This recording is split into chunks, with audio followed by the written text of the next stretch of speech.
hope there's a whole lot of brothers who are Muslim in here and sisters, as well as Hebrew Israelites, because these are not you.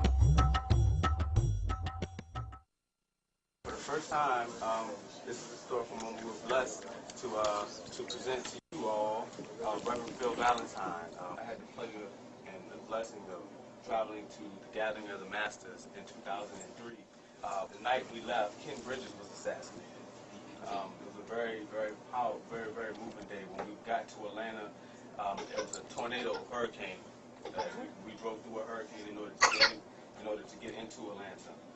When we got there, we were greeted with, oh man, I mean, it was an energy undescribable, and it left a psychic imprint upon me.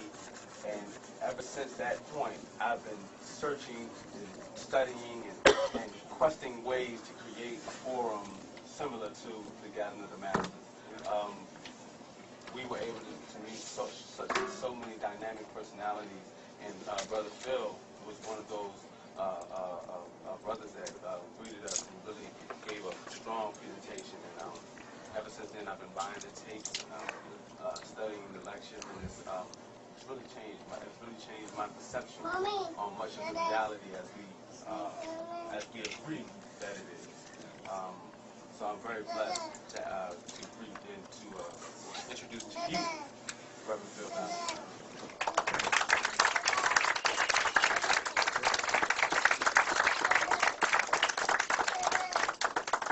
And let's keep it going for Brother Manifest, please, for all the work he's been doing.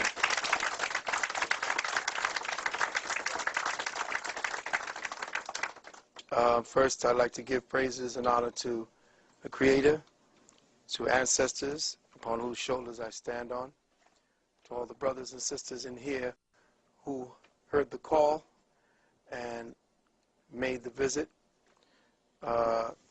Big ups to Brother Del Jones and his queen, Sister Q, and all the works that are being done in this part of the world. Dovetailing from what the last brother was speaking about, it's right in synchronicity with the fact that I'm going to be speaking about the so-called theory, or at least an aspect of Darwinian nonsense. But I've used it to positively bring about a lesson about what has happened to us as a collective people. I am a collection of different first world peoples, from my Fulani basis to my Olmec Mayan roots, to my Spanish Moorish roots. I'm like a mutt of different energies and genetic signatures, which gives me a unique perspective on a lot of things. And I have had to battle my way through all of them. I can float through different areas of activity and not be as conspicuous. So it has allowed me, or afforded me, access to libraries and places that heretofore brothers and sisters who, if you look at my family, everybody looks African, and I'm sitting on the side here as part of the family, and it's like, okay, who are you? Well, I've always had an identity crisis because they couldn't tell where I was from, what I was. I just got everybody's genetics at once. But I had titled this lecture after a lecture that I wanted to expound upon, and I call it The Quintessence of African Spirituality and the Theological War on Evolutionary Consciousness. Now, I know it sounds wordy, but in the day that we live in, language has to be expanded. Language has to be stretched. The envelope around the perceptions that we have created for language has to be dismantled. So it sounds wordy what I'm saying, but when studied carefully, what I'm about to read to you is my heart. I don't usually just speak, because I could do that for hours. What I do is I put down a lesson plan and I read it to you. And then in the tapes, you see and hear and can rewind but it is on track.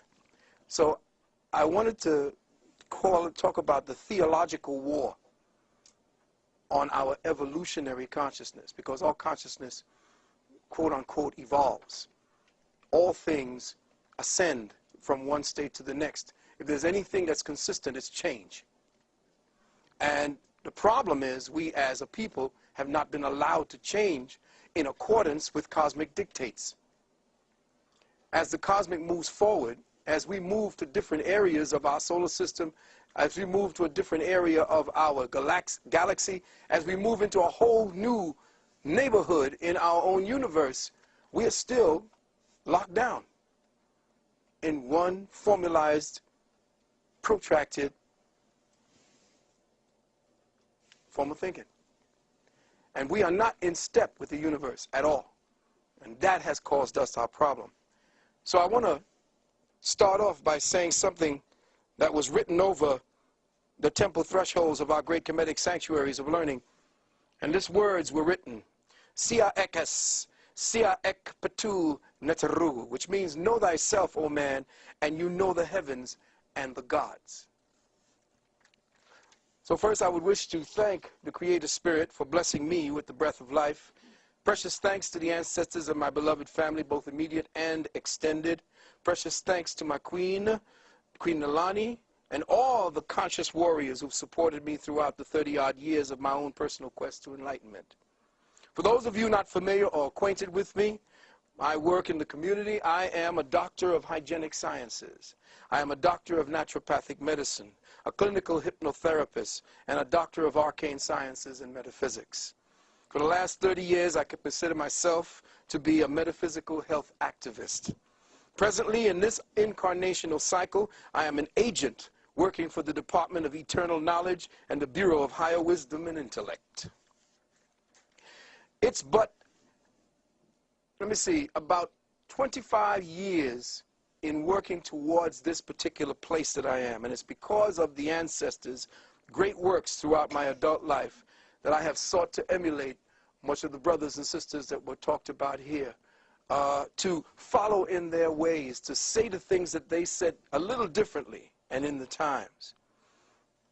I have sought to open up possibilities for exploring more scientifically practical applications for our ancestors' spiritual and metaphysical teachings, to conduct an in-depth analysis of the arcane treasuries forged by the architects of our collective African consciousness, what I have come to define as our dark matter consciousness. And this is the focus of my contribution to the Happily Natural World family today, to illuminate our real African history and to clarify our real African present and future. And for those of you who don't know me, real is all I do. And what we're about to do and what we're about to present is going to be as real as it gets. What we will explore today will focus on the ongoing protracted theological war that for over 1,000 years has been and still is being waged against African spiritual evolution, the resulting degenerative states of the collective African mind and its perverse expressions through the world's 3 dominant religions today. I have chosen to approach the subject of African spirituality from the time frame of its demise and its decline, and not from the time frame of its zenith. Let me say that again. I am going to approach African spirituality from the time of it falling head first into hell. I am not going to speak about it like we normally speak about it when we were building pyramids and creating religious artifacts and bringing spirituality to the world, because we already know that. We don't have an idea of how we have pummeled completely. We are completely in the mud. We have little vestiges of what it looks like, but we don't know who we are because we don't know what we have been and where we are at this present time. And I'm going to do some things, and I hope there's a whole lot of Christians in here. I hope there's a whole lot of brothers who are Muslim in here and sisters, as well as Hebrew Israelites, because these are not you. It's like, does this work?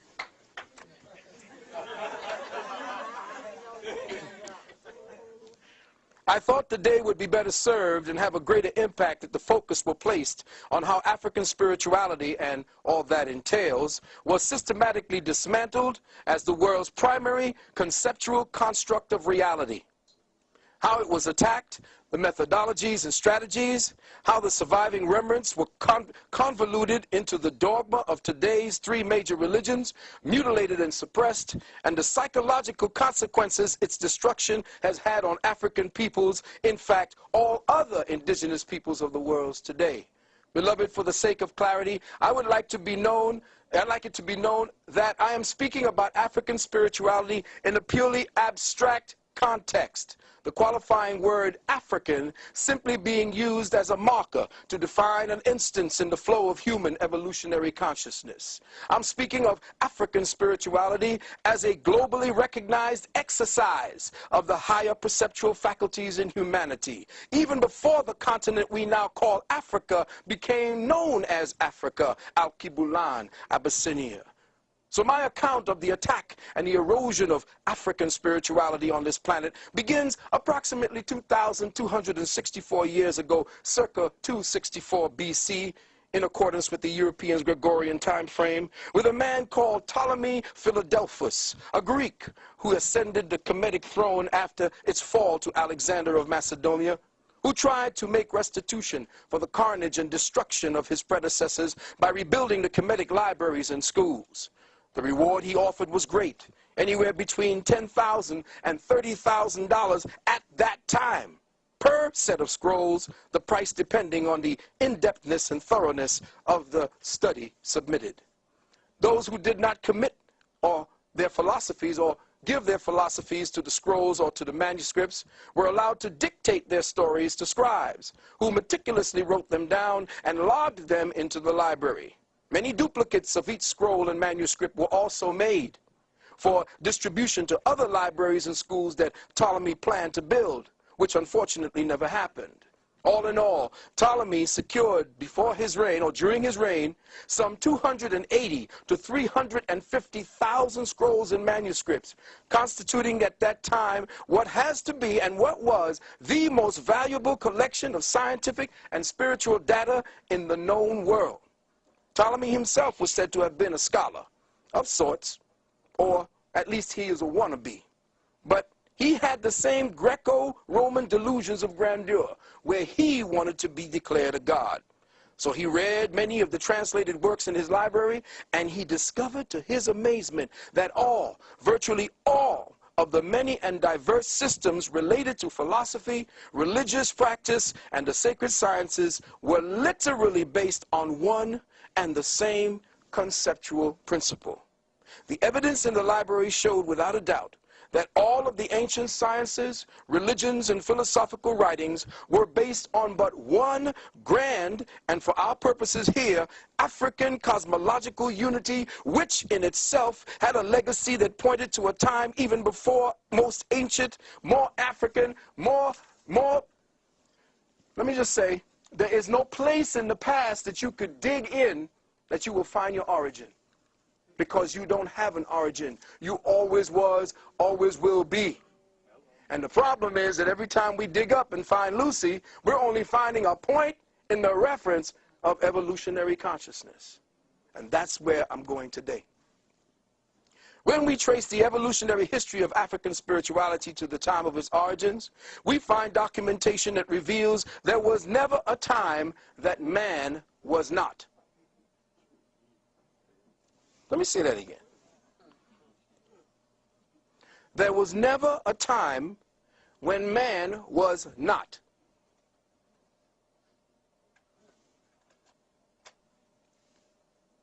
That long before there was an Africa, an Al-Kibulan, in a time when the continental masses of earth were once joined into one great land mass, called in several ancient texts Pangaea and Mu, ancient stone tablets, scrolls, and manuscripts hidden within the underground vaults of the Vatican and in the vaults of major European and Arab-controlled museums say that the earth was once inhabited but by one people, us, from one source, Sirius Mu, whose remnants can be found in the floors of the Atlantic Ocean, under the ice of the Antarctic and the North Pole, in the waters off Cuba, in the waters off the Gulf of Mexico, and in central China, as well as off the coasts of Japan. All of the above being remnants of a great global catastrophe, and that the survivors of this cataclysm were the indigenous peoples who today call themselves the Twi, the Bantu, the Yanomamo, the aboriginals of the so-called Americas, Amexem, off of the Fiji Islands, Papua New Guinea, and the Australian continent. The libraries of Alexandria showed that all the ancient religious philosophies were based entirely on the astrosophic principles of the grand cosmic cycles of unity. That all so-called races and nations of the earth, from the original blue-black, purple-black, to the brown-black, and yes, even the green-black melanated peoples, worship cosmic deity under one grand harmonious system. And here's a note. Akhenaten was not the first to postulatize to the notion of oneness of the Creator. He simply resurrected an ancient concept older than Kemet itself. Ptolemy unknowingly gathered together this evidence of the one original system of cosmic unity into one of the greatest centralized repositories of religious, spiritual, scientific, and metaphysical information known at that time. All the evidence showed that this grand unity of spiritual, theological, science, and worship prevailed in principle throughout ancient earth. That is, until the 4th century AD. Beloved brothers and sisters, mark this time very carefully and pay the closest attention, because it was in this century that what we now refer to as African spirituality came under the most relentless, brutal, and debilitating attack. The war against the arcane sciences of our ancient Afro-Kemetic masters, or better yet, the war against evolutionary consciousness, began under the organized leadership of a man named Constantine, the so-called Great.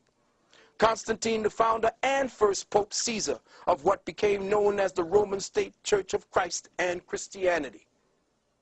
Many historians claim that the first popes of Catholicism were black, and rightly so. But these men were royal appointees, rewarded for their part in making Constantine Caesar, like Pope Sylvester, who at that time was nothing more than a bishop of the Christosites in Rome. Now, believe it or not, beloved, black people today in the main haven't the vaguest clue, not one single clue in their present state of socialized consciousness, just what this Roman state church and its religion of bloodletting has done to the arcane, archetypal essence of African spirituality worldwide, nor what its sustained influence has done and is still doing to African peoples over the last 500 years on this continent and throughout the worldwide diaspora. See, beloved, to study African spirituality in its proper context here in the contemporary world, you must first learn to recognize what it is not. The first step to enter over and understanding what African spirituality is to recognize what it is not. And we must see and study what it has become through its diverse mutations, through its theological derivations as Judaism, Islamism, New Ageism, and Christianism. Since all of these representative mutations came about as a result, a direct result of conquest, and a brutally traumatic conversion process that specifically targeted the African spiritual mindset, warping and contorting its cosmic focus away from our original scientific teachings of the abstract, unitary, astrosophic principles of cosmic law. As a result of this theological mutations and their influence taking precedence, the quintessence of African spirituality now lies comatose, buried within the ecclesiastical dogma of a theopsychotic thought complex. And how has this pathological thought complex propagated across the globe? Well, as I've always said, like a disease, it happened in degrees. With the creation of this new state church, the confounding fathers of this new religion went all out to assure the success of their new enterprise. And what did they do? They set about suppressing and destroying all other existing competition. And so off to Alexandria they went, where they skillfully interpolated what they wanted from the treasuries of that library. And what did they do? They copied the scrolls of Hessus from the Druids. They copied the story of Krishna from the Dravidian manuscript. Gerald Massey found hundreds of similarities between Jesus and Krishna. They copied the story of Orpheus from the Etruscans, the story of Mithras from the Persians, who we call Chris. They copied the story of Bel Minor from the Chaldeans. They copied the story of Iao, from the ancient EU people, from which the northern Caucasoid race called the Khazars plagiarized and renamed themselves Jews when their king converted in the 7th century. They copied the mythos of Jason and the Argonauts from the Greeks. They copied Jess, the Redeemer, from the Phoenicians, Tammuz, Bacchus, Dionysus, Hercules. But just as important as their plagiarization of Krishna, they outright stole the entire story of Heru from the Kemites. Heru, the Redeemer. Gerald Massey again found 137 similarities between Jesus and Horus. Each and every one of the above characters and more, from different ages and time periods, all were known as the Christ or the Christ or the Anointed One. With the creation of this new state church, they also copied the story of Hercules, which was Set. When Set and Horus came together, Horus rose and set in the west.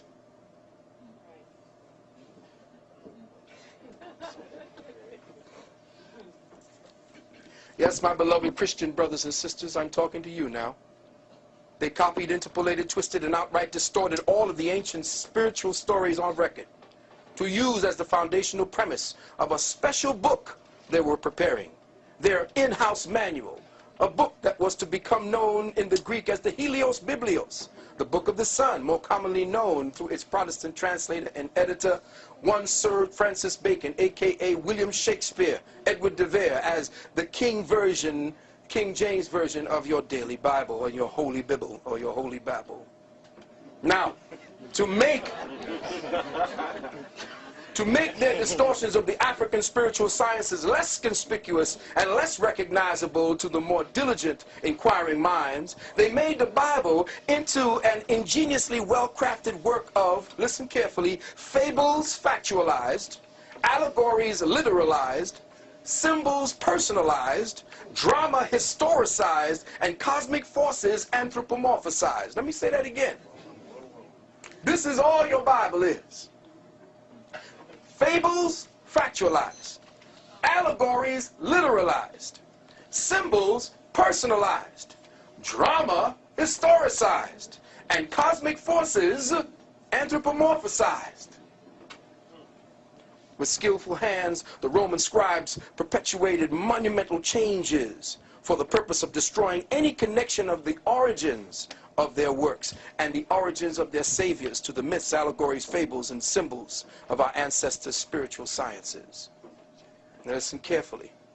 Some of the most conspicuous changes made to the ancient tenets of African spirituality through the principles of unitary law were: the S-U-N of the universe became the only begotten S-O-N of God.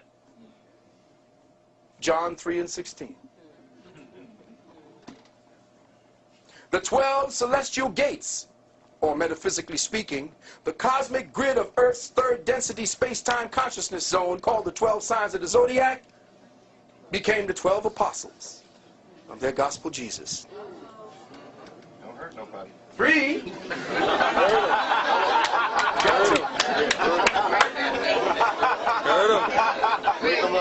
the pain. I gotta hurt some Christians up in here today. I'm sorry. Bring the pain.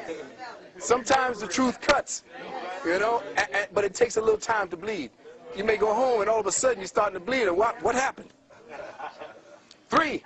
The Afro-Kemetic and Dravidian principles of the redemption of man through the reincarnational cycles were ordered removed from the spiritual literature of the Bible. No longer would redemption through cycles of physical rebirth, where the soul undertook its own personal, deliberate, biospiritual effort to transcend, where the human mind would use its focus, intent, and attention to alchemically transmute the cellular molecular genetics of the atomic temple through the disciplined retention of the man's sperm seed and the disciplined retention or stopping of the monthly loss of vital blood essences and eggs by the woman. No longer would this eternal science of the ancient masters constitute the higher paths to personal redemption. No, no longer. Instead, redemption, according to the Roman State Church, became a vicarious and literal blood sacrifice, a blood-bathing, blood-drinking, blood-washing process where any criminal, be he murderer, child molester, lawyer, or political despot, could be cleansed of all their evil and sin and achieve unilateral forgiveness and absolution. The one condition for this ticket to paradise being that they only have to be washed in the blood, accept and believe in a personal Savior who was brutally murdered and then physically resurrected to save all our asses. All of this on your behalf. Mark 6 and 16, Revelation 1 and 5. Now forgive me for interjecting at this point, my beloved brothers and sisters, but if you were to look carefully and examine the underlying logic, listen carefully, the subtextual mindset behind a belief and doctrine, you just have to ask yourself logically, is it any wonder why black Afro-Americans, Negroes, niggers, the majority of which are Christians, in fact, all black descendants of the captivity, haven't yet received 1 red cent in reparation? It's simple. Let's connect the dots and see why. By black people, Negroes, accepting the doctrine of vicarious atonement. Vicarious atonement means somebody else save your ass. Just worship and believe, and you will see the kingdom. Because God, Jesus, got your back. By accepting the doctrine of vicarious atonement and accepting this belief structure as your own, you have not only denied the very existence of your ancient ancestors and your true our story, history, you have in effect forgiven your oppressor of his debt to you. For by his acceptance of this personal Savior, the oppressor's sins against you are forgiven. And since now you believe as he does, you and Jesus have forgiven him, and therefore he don't owe you a damn thing. Now, I want you to check the science. Jesus done forgiven the white boy. You being a Christian, you forgave his ass. And now you're going to ask him, look, I forgave you, but look, you know. He said, no, you're going to get your reward afterward.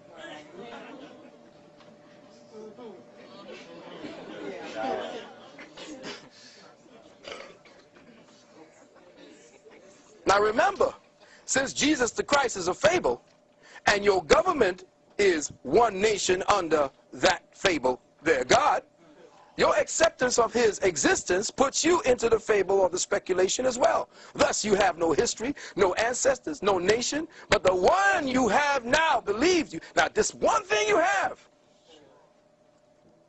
the one you now have, the one he gave to you through your acceptance of the fabled Lord Jesus Christ. Once you say, I am washed in the blood, that's the blood of your ancestors. This is what the metaphysical underground calls being caught up in the matrix. You see, indigenous melanated people do not see that the European has structured his present paradigm after the Shatar law of the imposter Jew. This government is a quasi-theocracy where your belief in the system makes it real.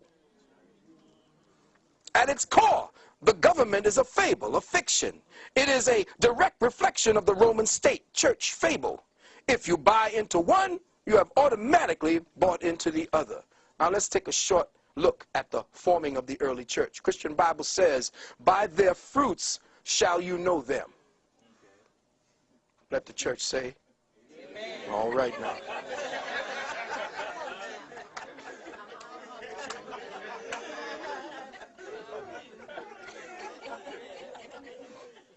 All forms of Christianity practiced around the world stem from but one root. Let me say that again. all forms of Christianity today, practiced around the world, stem from but one root. And regardless of what you may think by those you professing, you could be Anglican, you could be Baptist, you could be all of it. All Christianity is guilty by association, because all forms of Christianity is Roman. Its root, the root of Christendom, is in the Vatican and Rome. And believe it or not, beloved brothers and sisters, when the Moors fell over here, it was the Pope that gave permission for Islam to be practiced on this soil. Let me repeat that again, because a lot of my brothers, being a Moor myself, that was a little hard for me to swallow when I heard that. Muslim religion, quote unquote, Islam, the Pope gave permission for it, just like the Pope had to give permission for Nam Myoho Renge Kyo to be practiced here as well. Because the Pope is the ruler of the planet, period. He overrules all law, period.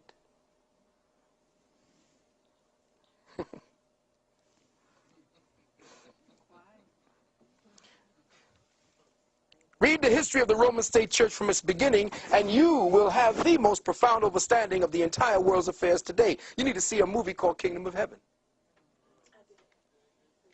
Incredible movie. And that's how it's been going, back and forth. Two factions of two bastard,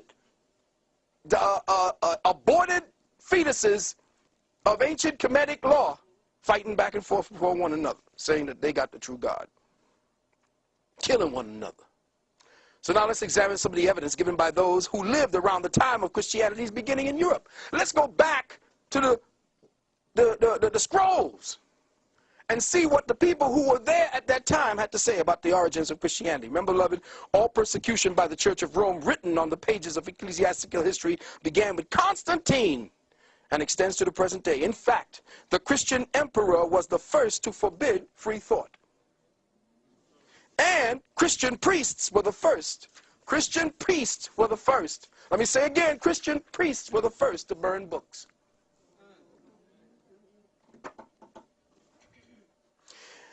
In a group of writings called the Hibbert Lectures, and you can go back, I'm going to give you the proof.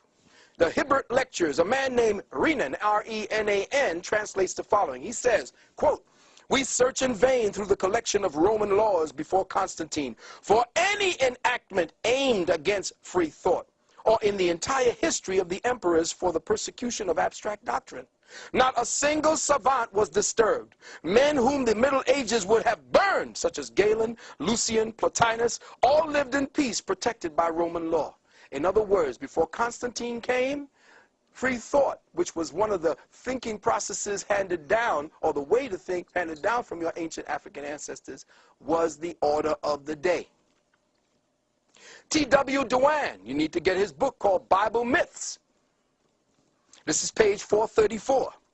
Quote, "It was a common practice," listen Christians, "it was a common practice among the early Christian fathers and saints to lie and deceive if their lies and deceit helped the cause of their church," end quote. Lactantius, the eminent Christian author of his time, wrote, and I quote, "Among those who seek power and gain from their religion, there will never be wanting the inclination to forge and lie from it by the church." From Count Volney, Ruin of Empire, Dr. John Henry Clark talked about that book. Page 177. It says, "We see an account." Now check it out. This guy's name in Count Volney's Ruins of Empire, a man named Nazianzus, N-A-Z-I, take that one in, A-N-Z-U-S, writing in the Scholar of Rome, he says, quote, "A little jargon is all that is necessary to impose on the people." Listen carefully. A little jargon is all that is necessary to impose on the people. The less they comprehend, the more they admire. Let me say that again. The less they comprehend, 50 Cent, the more they admire.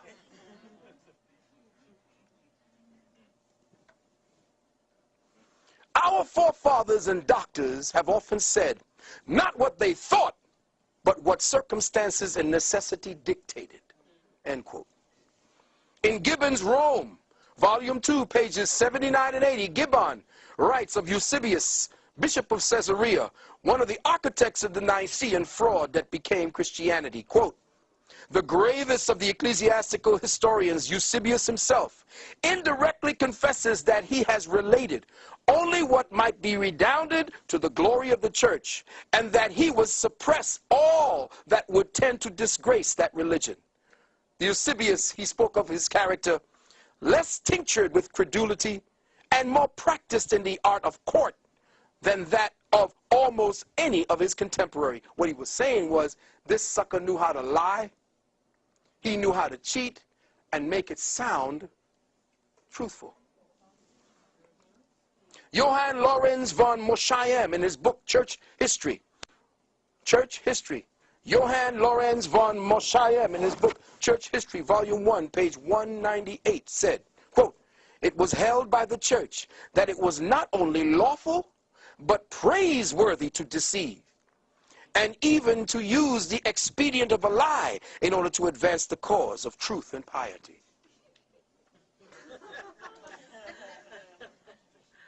The historian Besobre, in his history, this is French history, Histoire de Manichee, he says, we see in the history of Christianity, of which I have related, a sort of hypocrisy that has been perhaps too common at this time.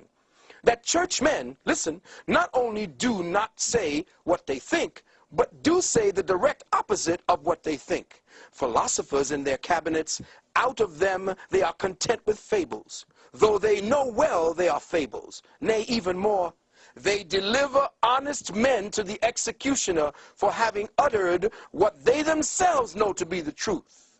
How many pagans and atheists have tortured and burned holy men under the pretext of heresy? Every day do hypocrites consecrate and make people adore the host or communion, though they are well aware and convinced as I am that it ain't nothing more than a piece of bread.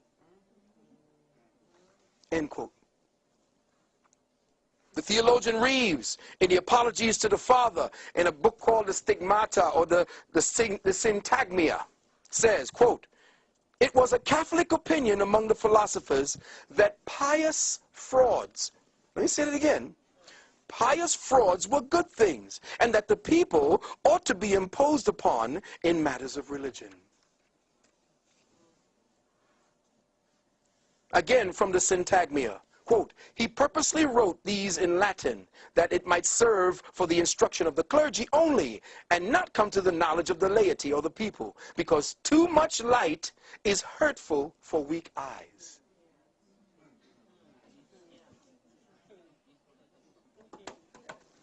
T.W. Duane, again, there can be no doubt, listen carefully, from the evidence found, that had the objections of Porphyry, Heraclius, Celsus, and other opponents of the Christian faith been permitted to come down to us, the plagiarism of the Christian scriptures from previously existing pagan documents is the specific charge they would have resented or presented by us, or to us.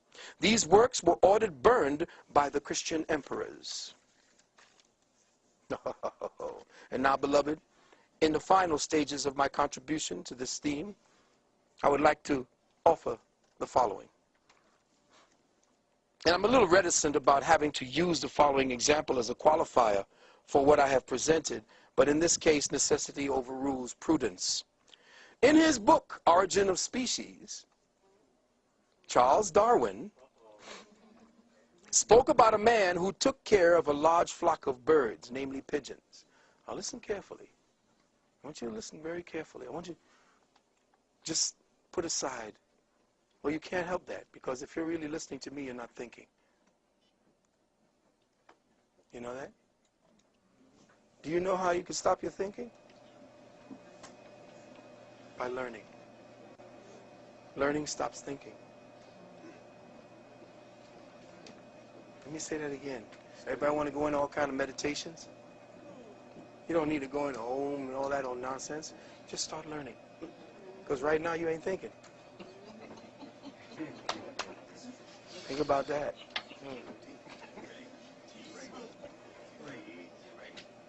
Now you know how they got you. Because the problem is that you don't understand as African peoples, as melanated peoples, that the greatest wealth that you pay to this devil is your attention. Because that's what they ask you to do. What? Pay attention. That's right. So now you're paying attention, they're getting wealthy. It's when you stop paying attention that they kill a few of y'all. Black boy gets shot by police 27 times. Now they got your attention. Now you're off the spiritual path and you're thinking along their path. Now, if you're going to sit down and cry about it, then you're dead. Go ahead and kill the man who killed that boy, then you're all right. Say it again. But don't sit back and, oh my God, oh my God. Do something about it and then go back to thinking.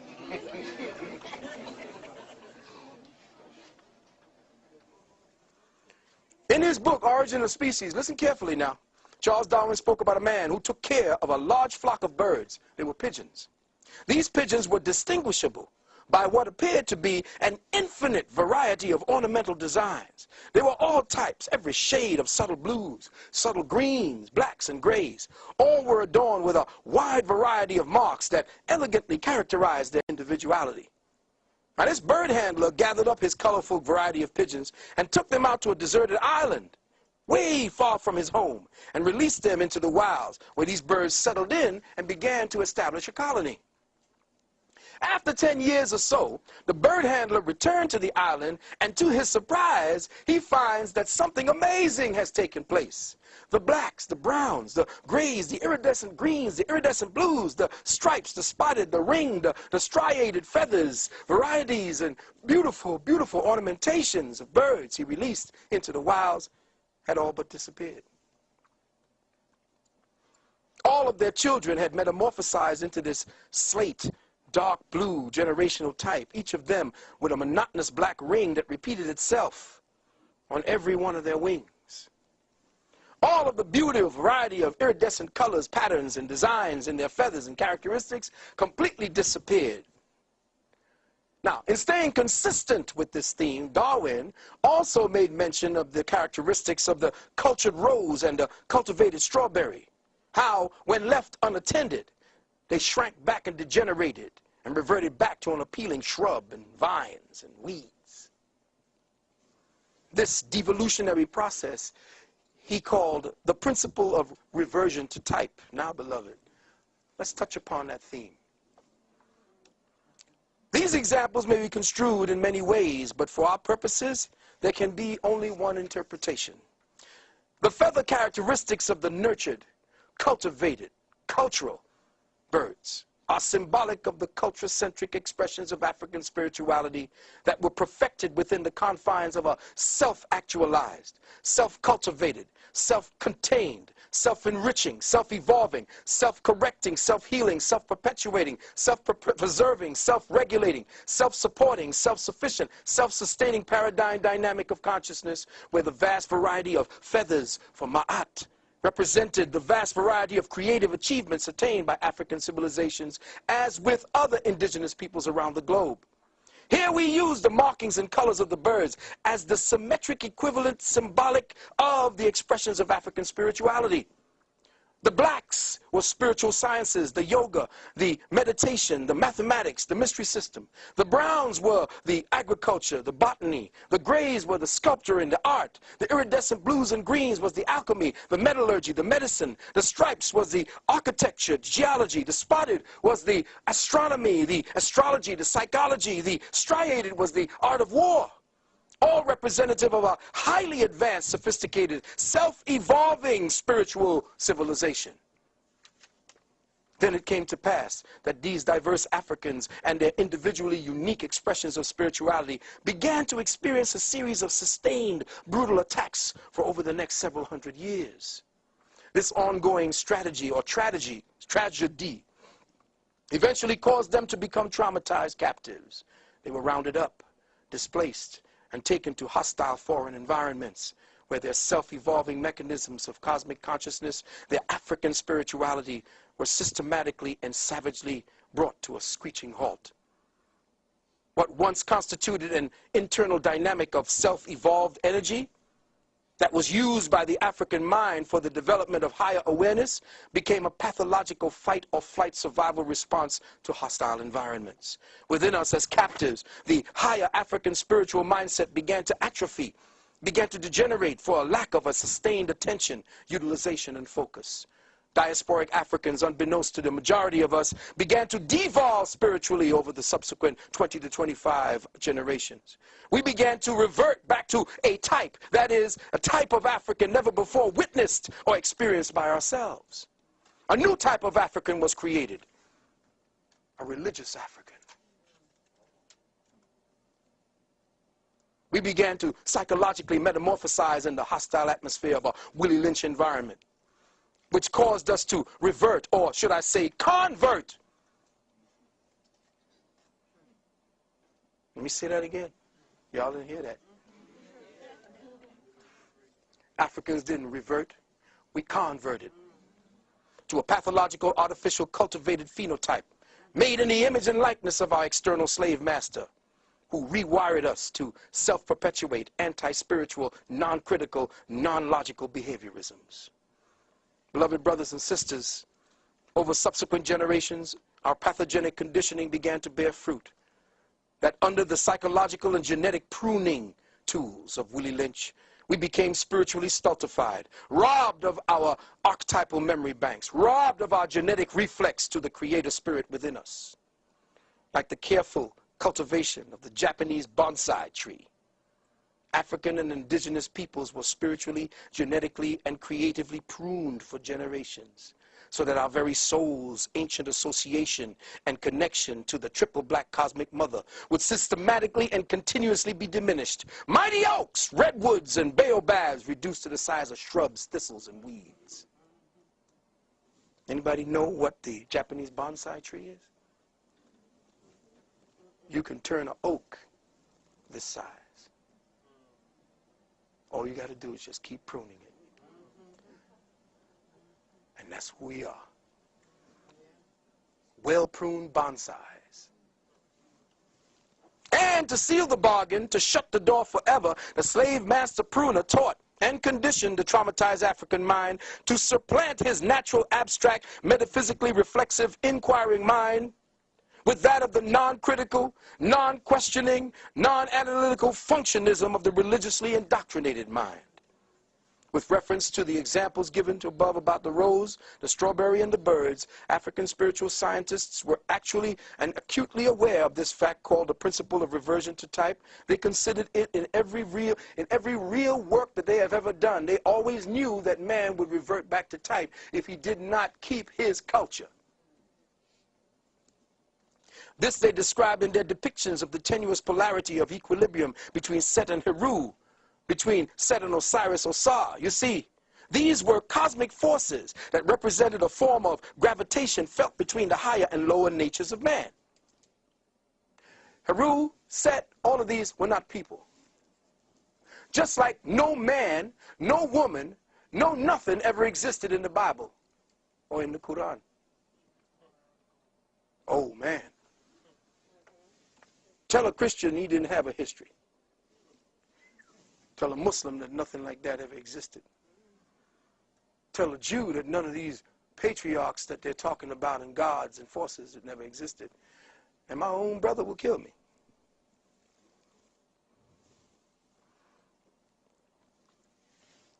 Our ancestors saw this tendency towards chaos, atrophy, disequilibrium, and degeneration as a deeply rooted active principle that they had to resist, because an overindulgence in their lower natures kept them trapped within continuous cycles of regeneration and reincarnation. All that said, when looking at ourselves today, how do we describe what we see? How do we describe and define this new paradigm mutation of the archetypal African spirit? Who is this pathogenic devolution of African spirituality? Who is this doppelganger, this schizophrenic twin, now identified as a Negro, an ex-slave, a nigger, a black, an African-American, an Afro-American, a minority, underprivileged, undereducated, underclass, Muslim, Hebrew, Israelite, a Christian? All of the derogatory terminologies that we in our state of spiritual amnesia have come to claim as our own identities, terminologies, substituted for our rightful classifications as the dark matter father and mother of civilization, the cradle of civilization, astronomer, astrologer, scientist, doctor, alchemist. But you're a Christian now.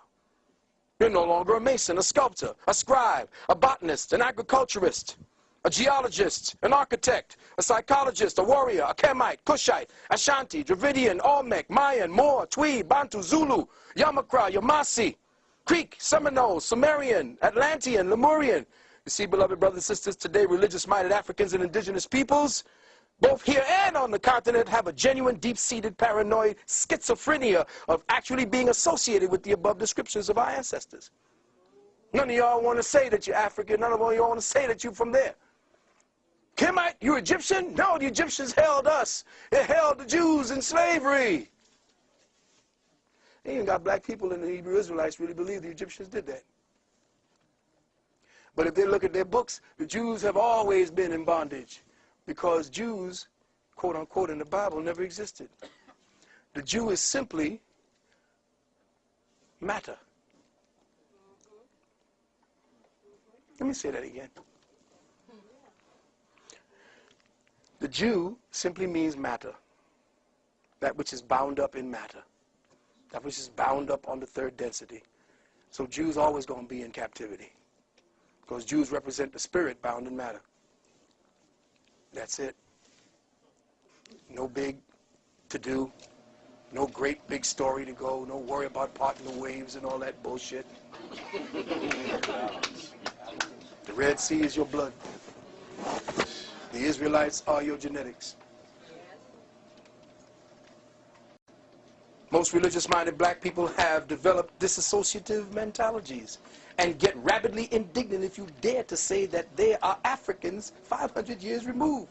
Negroes like Stanley Crouch,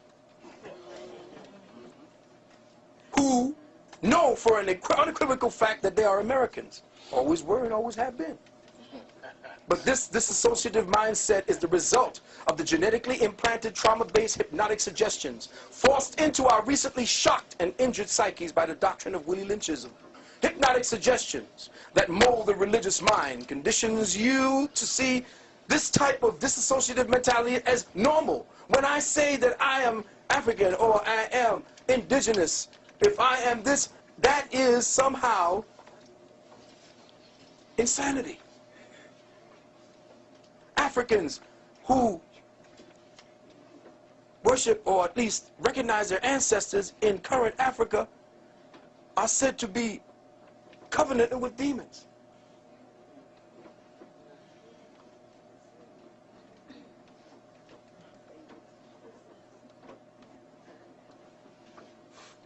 Any thought that entertains the fact that you are an orphan of African spirituality and consciousness is met with a discernible disturbance, a kind of queasiness deep in your chest and your bowels, doesn't it, Christian?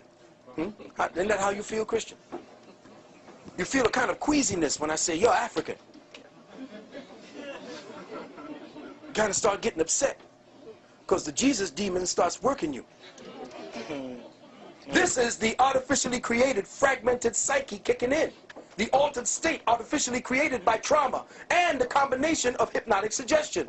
So when I say to your religious mind, that altered fragment of your traumatized African psyche, that no such person as the God-man Jesus ever existed, no apostles, no Moses, no Paul, no John the Baptist, no Adam, no Eve, no Noah, no Mary, no Joseph, no Isaiah, no John the Revelator ever walked amongst your true historical ancestors in the flesh, immediately your learned, hypnotic-induced defense mechanisms kick in and forces a complete shutdown of all critical thought and thinking, causing a complete theocratic blame lock. Ooh. Yes.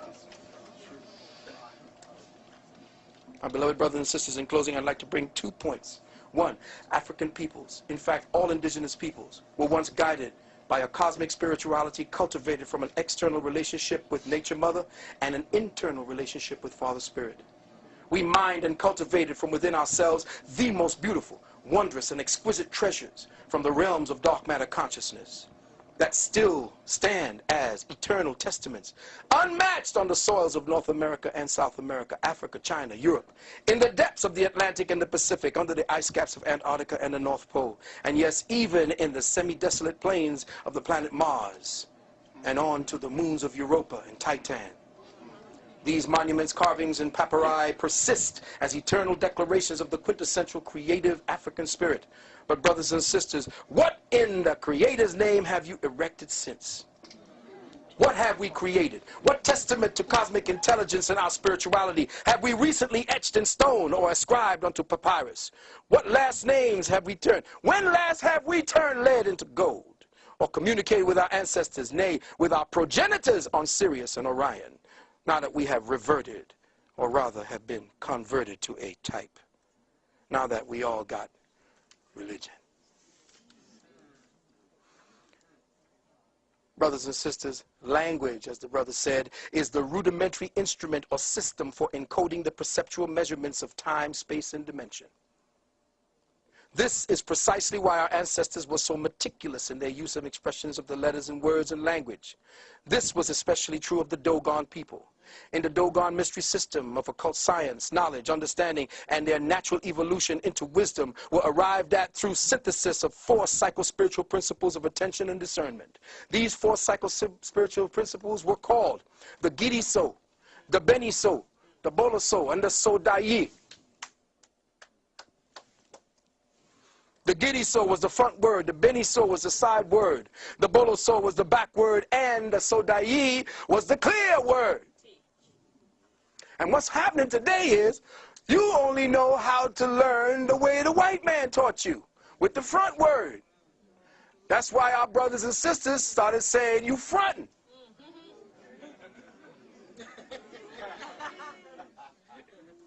Because your people used to say, listen to what they said, see the front word, and then look at it from the side, and then look at it from the back, and say, you full of shit. Because all of what you have said don't jive. It ain't 360. That's why they took your tongue, like the brother said. Because it was not the clear word. After the 3 sides were seen, then it was clarity. And there is no clarity in this language. That's why I have to use all kinds of weird, different kinds of interpolated, patched together words to get you to enter and understand what it is I'm talking about. Who is this crazy motherfucker talking this nonsense? If you go back on the tape and listen to the tape, it's like, what the hell did he say again? Rewind that. These 4 vibrations or variations in the operative use of focus, attention, and understanding constitute the most precise and complete use of the cognitive powers of the brain for the comprehending of the true meaning of a given or expressed reality. It is processing reality in 3 dimensions. No word, letter, or gesture is taken for granted or simply at its face value, because observing a phenomenon from the front, side, and back allows the brain cognitive instruments to geometrically triangulate the essence of the subject. And you think in geometric terms.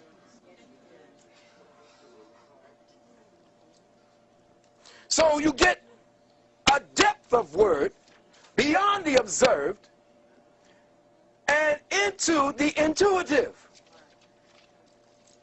And you know what they say, you got to get into it if you want to know what it really means. Well, your ancient people spoke Intuit language.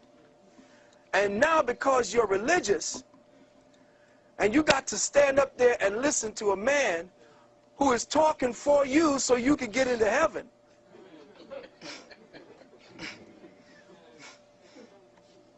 Now that's some deep shit. You gotta think about that. That's right.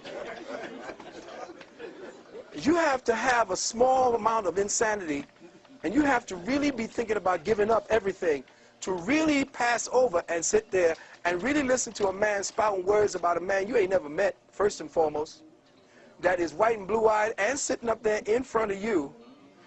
him saying to you that this devil is going to take you in there. You know what? I'm going to tell you all something. May I?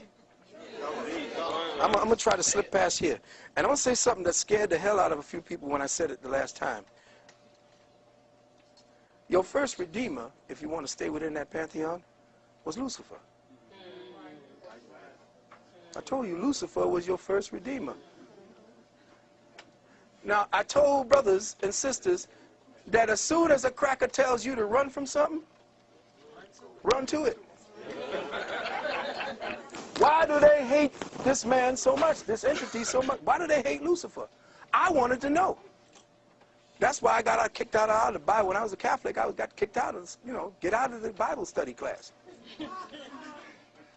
Lucifer was supposedly this beautiful creation. From the hand of God. God took the time to mold this bad boy. And now we're supposed to run from him. His name, Lucifer. Light. That's why they named Lucy, Lucy. Because it shined a light into a past that the cracker never had, never knew. And the first name was not Lucy, L-U-C-Y, it was L-U-C-I. That was the first spelling before they changed it. Lucifer, and here I am talking to the devil, so I know y'all going to tell me I'm damned to hell. Lucifer was your first redeemer. How was he your first redeemer? He was your first redeemer because he came into the garden and got y'all out. Got us out. You mean he took us out of the garden, the beautiful garden where everything was perfect, where everything was going on. I had my woman, I had my food, had my apples, had my trees, had the animals at bay and all that, and he came and got me out of that. Why would I want to get out of that? Because you'd have died in it, fool. Adam was in perfection. If everything is perfect, it's dead. It's in stasis. There is no movement. So Adam had to be kicked out because Adam would have died in the Garden of Eden. Adam was kicked out of perfection and kicked into perfecting, which is the true perfection. So when he went out in the kingdom, he went out into the kingdom of Nod. Adam, or that which was the spark of the Creator, which was the Atum, left out of the unity, which was the light for the Creator, and into the darkness of the knowledge of itself. In fact, the Creator, being all knowledge, couldn't know itself. If you are all or something, you don't know what you are, because there are no boundaries to you. So the Creator knew that it had to create boundaries to know itself. And in so doing, it created a sphere, a unitary self, one element called the hydrogen atom. There is no other element but that. You are nothing more than variations on a hydrogen theme. And that's who you are. The hydrogen was Eve, Adam, and the garden. So out of that, Lucifer comes in. And who does Lucifer come in as? A snake. The serpent is what? The symbol of what? Fecundity, fertilization, life, electricity. Because sitting in the garden being perfect, perfect. What do I do? Ain't nothing to do when you're perfect, man. It's boring as hell up in there, man. So perfection was death. Perfection equals death. When cancer perfects itself, you die, it dies. So perfection equals death. There is no perfection in anything, even in the Creator. That's why we exist. Whoa, that just takes it all apart now. Oh, hell. What does heaven look like if there's no perfection in the Creator? See, heaven is what we project it as. The Creator is still learning. The Creator keeps coming back as a child because it has the mind of a child. Let me say that again. Ye must be as little children. See, the metaphysics of the Bible is never talked about. It's never touched on, because once that happens, the threshold of the ceilings of religion die, and therefore your priests die. And when every priest dies, when the last stone of the last church falls on the last damn priest, humanity will rise.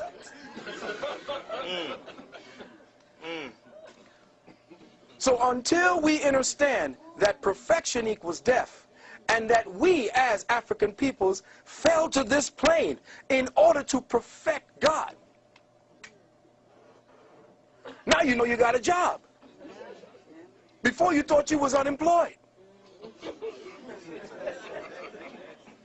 But you got a job. J-O-B, Job. Job is one of the most powerful books in the Bible. Why? Because it talks about the air sign. The air sign is Job. See, the Bible is broken down into 4 different elements: fire, air, water, and earth. And you could tell which one of the scribes were living in which age by what he called God.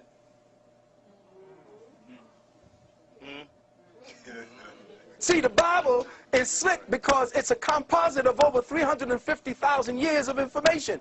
And you thinking that it's just some cracker or some big bearded old white man writing down something for the Jews.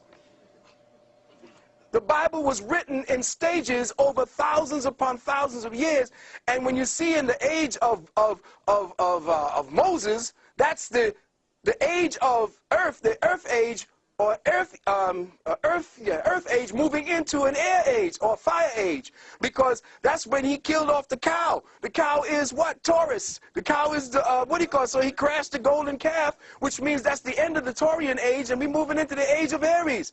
In some of the old Bibles, Moses came down off the mountain with horns. It's all astrology, and anybody telling me different, both in Muslim, which is Muslimism, is nothing more than Islam, I-S-L-A-M, I self-law and master, which was science, not no goddamn religion. Our brothers and sisters are lost. Religion, their minds is gone because that's a cancer. Religion was the Willie Lynch cancer seeded into your genetics. And until you close that book and we have a big bonfire burning Bibles, burning Qurans, burning Torahs, we got to get our people out of the religious mind, or else if we keep them in religious minds, the cracker going to run it from the Vatican. And let me tell you something about this war going on overseas. The problem that you didn't understand, you see, you're not looking at it from outside the box. This is not a war between governments. This is a war orchestrated by the clerics of the planet. Let me say this again. This is a war orchestrated by the high priesthoods of the planet. And I'm going to prove one time to you how that is. Back in 1996 or 96, the Vatican held a summit meeting of all the heads of all the religions on the planet in the United Nations. And they said that humanity is lost. Why is humanity lost? Because we don't have them anymore. Why? Because humanity is becoming independent. Why? Because they are becoming smart. They got their own computers. They're thinking for themselves. They're breaking off. There is no more fear of God. Therefore, no more fear of us. What must we do? Well, we must create situations that bring that fear back to them. 9/11. When 9/11 came, amongst other mitigating circumstances, when 9/11 hit, more people ran back to the churches, the mosques, and the synagogues at that time than at any other time within the last 10 years. Matter of fact, so many people were dropping out of religion that they had to go do something. When Iraq, they finally conquered, Baghdad, who did they put in as the head of the first provisional governor? An imam. Now, if you're telling me that radical Islam is running the war on terror, how in the hell are you going to conquer Baghdad and put an imam in as the head? Not unless the war is a clerical war, orchestrated from the Vatican, from the high mosques, from the high synagogues. That's where your war is. More people have been killed based on the main religion than any other warfare on this planet. All of it orchestrated from the Black Pope. These last 60 to 100 years, 150 years, the Black Pope in Rome. Not the white Pope you see. There ain't a black man as the Pope. I'm talking about the Black Pope, the head general of the Jesuits. His name is Hans Peter von Kulvenbach, a German Jew, who'd you just put into your popehood as the Count Nosferatu? What's his name? Another damn Nazi. Jew. You're watching Arnold Schwarzenegger. They're going to change the so-called Constitution, and you're going to be Sieg Heiling with your boy. You're watching the Nazification of the planet, but being orchestrated by the clerics. Religion has kept you hypnotized, making you believe God is outside of yourself. That's the secret to this age. And let me just drop something else on you. The age of Aquarius. Everybody happy the age of Aquarius is here? Oh, that's interesting. Nobody is interested in the age of Aquarius, huh? Anybody know what the age of Aquarius is? Yeah, run it to me. Ah, anything that's hidden will be known. That sounds very nice. But the age of Aquarius in the first stages is the age of faggotism. Oh, y'all didn't know that, did you? Oh, you see, y'all thinking, oh, this is the dawning of the... Everybody wants the age of Aquarius to come down, not understanding or understanding what it is. The story of the age of Aquarius goes like this. There used to be a young boy in the fields of Greece. Listen carefully. Oh, really? I know you don't like where it's going, but it got to go there. A young boy of 15, 14 years of age, tending his father's goats. His father was a Trojan warrior, a general. The goats. Listen to me. Zeus, the almighty God from Olympus, looks down upon this boy and sees that he is fair. Goes down and snatches this boy. His name is Ganymede. Snatches the boy Ganymede and takes him and rapes him continuously. You are fair. I love your behind. Give me your behind. Give me your mind. Give me your behind. So he says, oh, you've been so good to me. You've been so good to my members. I'm going to pass you amongst the other gods. So he passed him amongst the other gods. And they took him and raped him and made sure he was theirs. This young boy named Ganymede. Now, for his reward, he was given a cup. He became the official cupbearer of the god.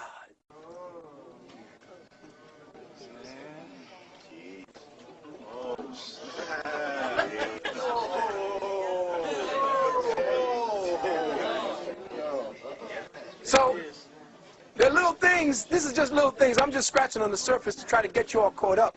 Now, I know I came from Christianity to consciousness lockdown. All of it now is an interplay. All of it is an interplay for your whole lockdown. As far as your health is concerned, as a doctor of naturopathic medicine, I am seeing the result of the genetic engineering coming at me every day. I know what it's like. That's why I do my best to use organic. I can't find it. Now here it is. You can tell the cracker is dealing some serious stuff with you. He's got you with tons of poison in your food, and you pay a little bit of price. But for prices with no poisons, no added shit, you pay more money. Something wrong with that there. That's why we got to grow our own food and why our land. Now, did you know that back in 2004, and here's the problem with us, we're not keeping up to snuff, and this is where I hold the brother Moors, the head Moors, the old schools, the old head Moors, who kept all this shit from us. Do you know in 2004, all the lands that we call the United States, because the United States is not a country, it's a corporation. And it's a corporation belonging to King George. And King George fought the Revolutionary War against us, not to fight us so we could keep the land, but to get us into his corporation. Because he was not only king of England at the time, he was king of France. The United States was his corporation. And your boy Benny Franklin and the rest of those bastards were all part of the aristocracy of England. Do you know that the art of war and Sun Tzu was one of your signers of the Declaration of Independence? I mean, and all that shit? Because they were there, they used that same tactics. Sun Tzu's art of war became the catechism of the Jesuits. You talking about my constitutional rights. Nigga, you wasn't there when they signed it. You can't ask for no rights from Constitution because you're part of the fiction. And if you're part of the fiction, then you're going down with the fiction.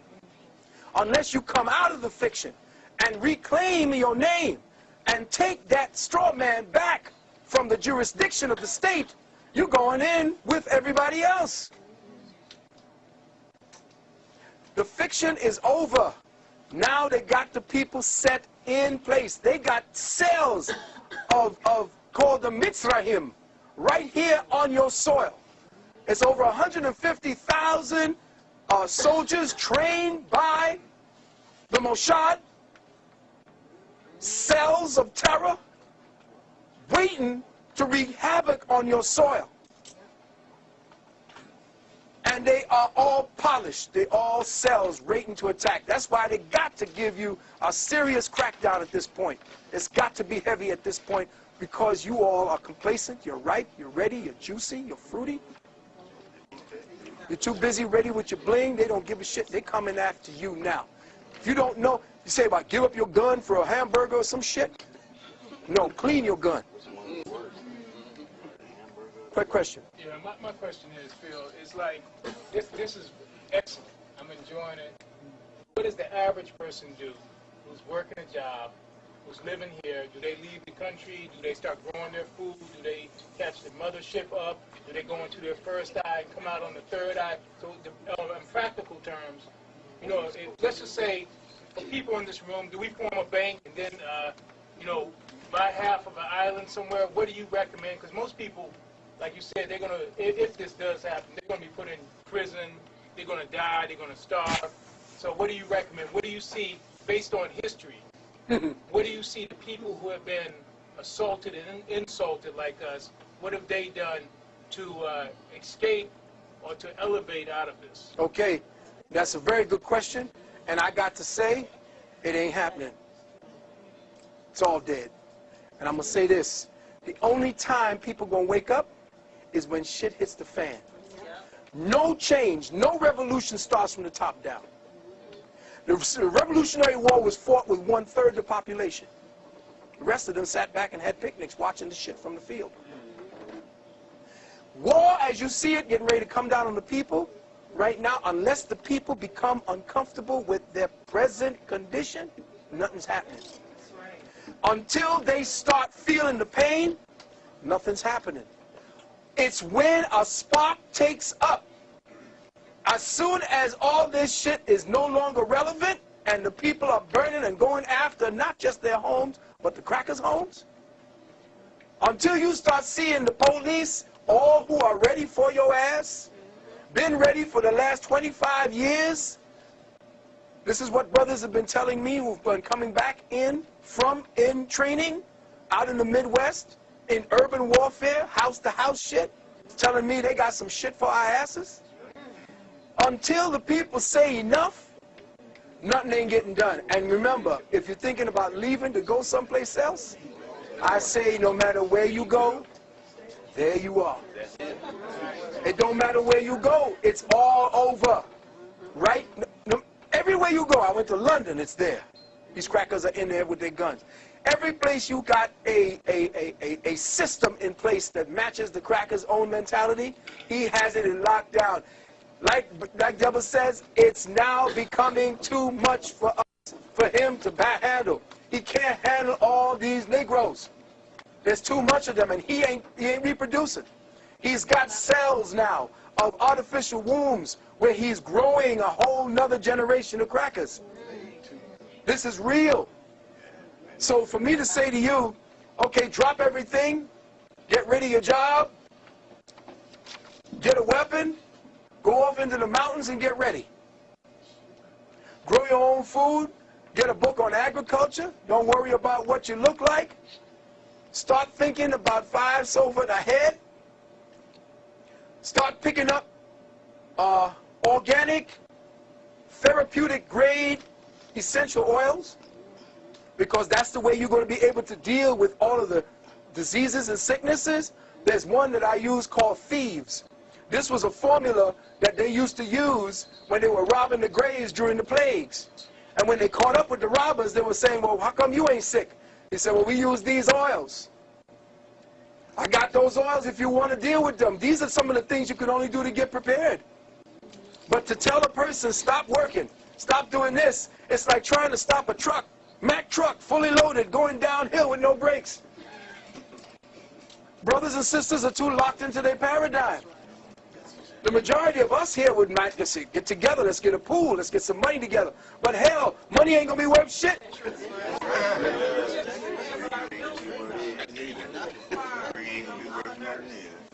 See, you more worthy, but you are more valuable than a doctor. Do you know that? A nurse, yeah, well, they found out that during the nuclear holocaust, who would be the most noteworthy people that you would want to keep around? Consensus said doctors were doctors is useless. The only people that really of worth were nurses, because they know how to take care of people. The doctors just prescribe shit. They analyze and they what do you call that again? They diagnose?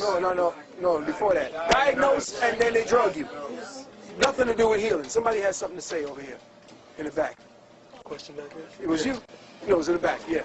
So, like we discussing now, like Brother Henry said, we shouldn't be trying to improve the quality of life because it's all screwed up. It's all screwed up. So we should be doing, people in here should be doing rituals to end it. Well, the idea is, You know the what I'm rituals, saying? see, rituals is cool if you want to stay one place and get the place locked down. And a ritual would be to build a fence. That's ritual. But if you want a ritual to deal with it, then get yourself clear of all the things that you're going to lose. Get ready to lose loved ones. Get ready to lose your property. Get ready to lose what you thought. In fact, there's a book that I was told to tell you all about. And it's called,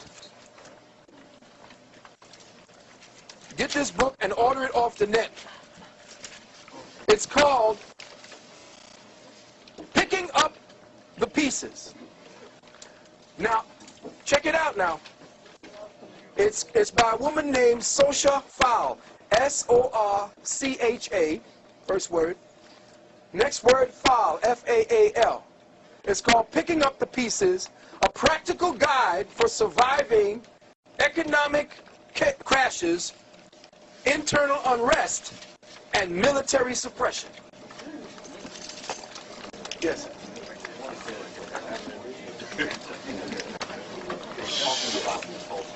Yeah. One of the things that is critical not to get all bent out of shape about what's getting ready to happen. Because if it doesn't, people are going downhill.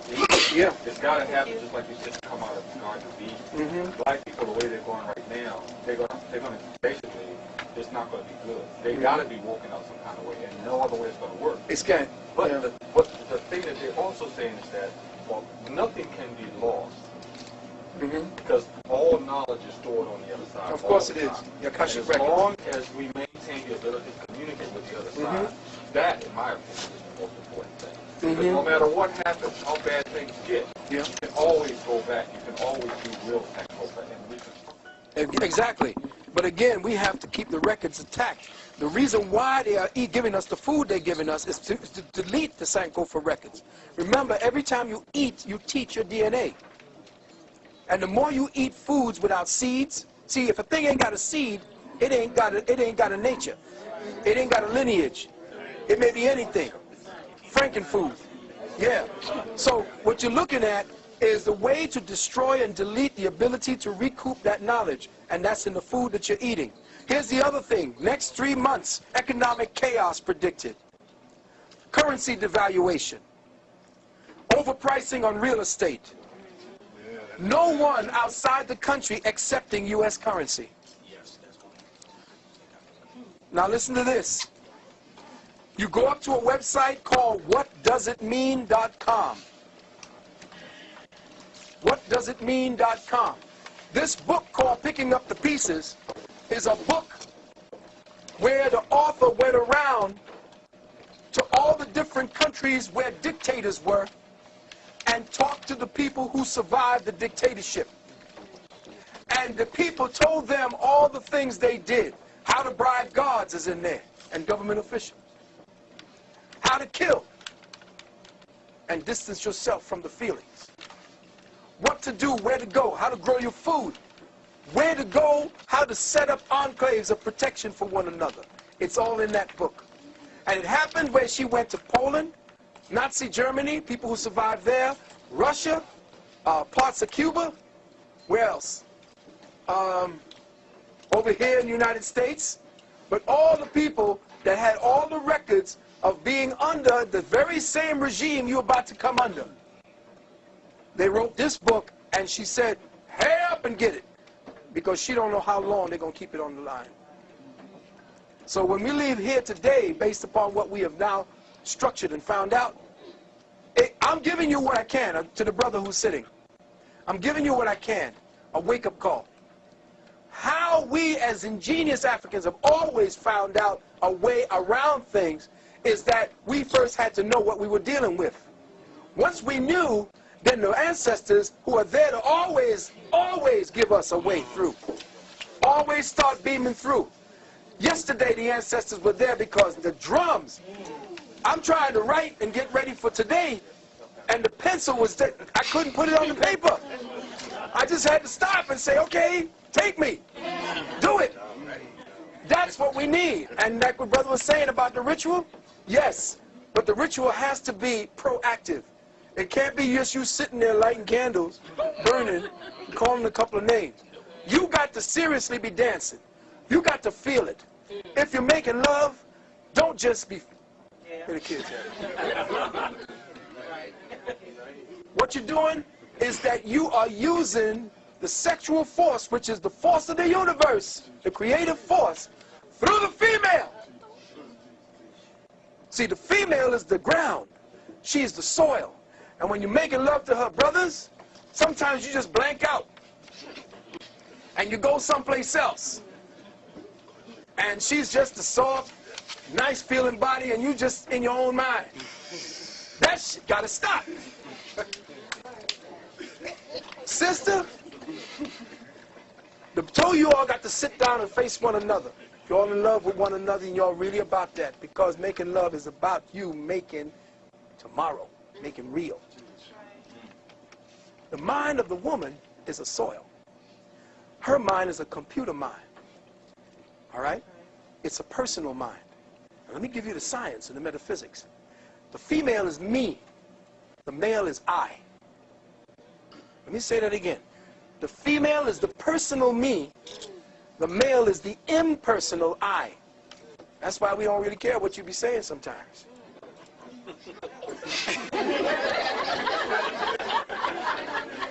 Hey, listen, am I being real or what now? That's right. That's right. It's like, yeah, okay, What was that? Okay, baby. Yeah. Okay, baby, yeah. Yeah, okay, I'll take care of it right away. The reason for that is if we are personal with you, we can't pay attention to the dangers outside. See, our minds have to be one way. We're wired to provide and protect. They hate us for that now, the feminists, those who wish they were men, the jealous ones, the rug munchers, all of them. Those are the ones who hate the masculine principle. They don't like the dynamic of the man. They hate it, and they have been putting out on the television and movies to destroy it. And the more a woman takes on that, she is now praised. The reason why the male must prevail in provider-protector instincts, which is what they're taking away from our school curriculum. They're turning the boys into little girls.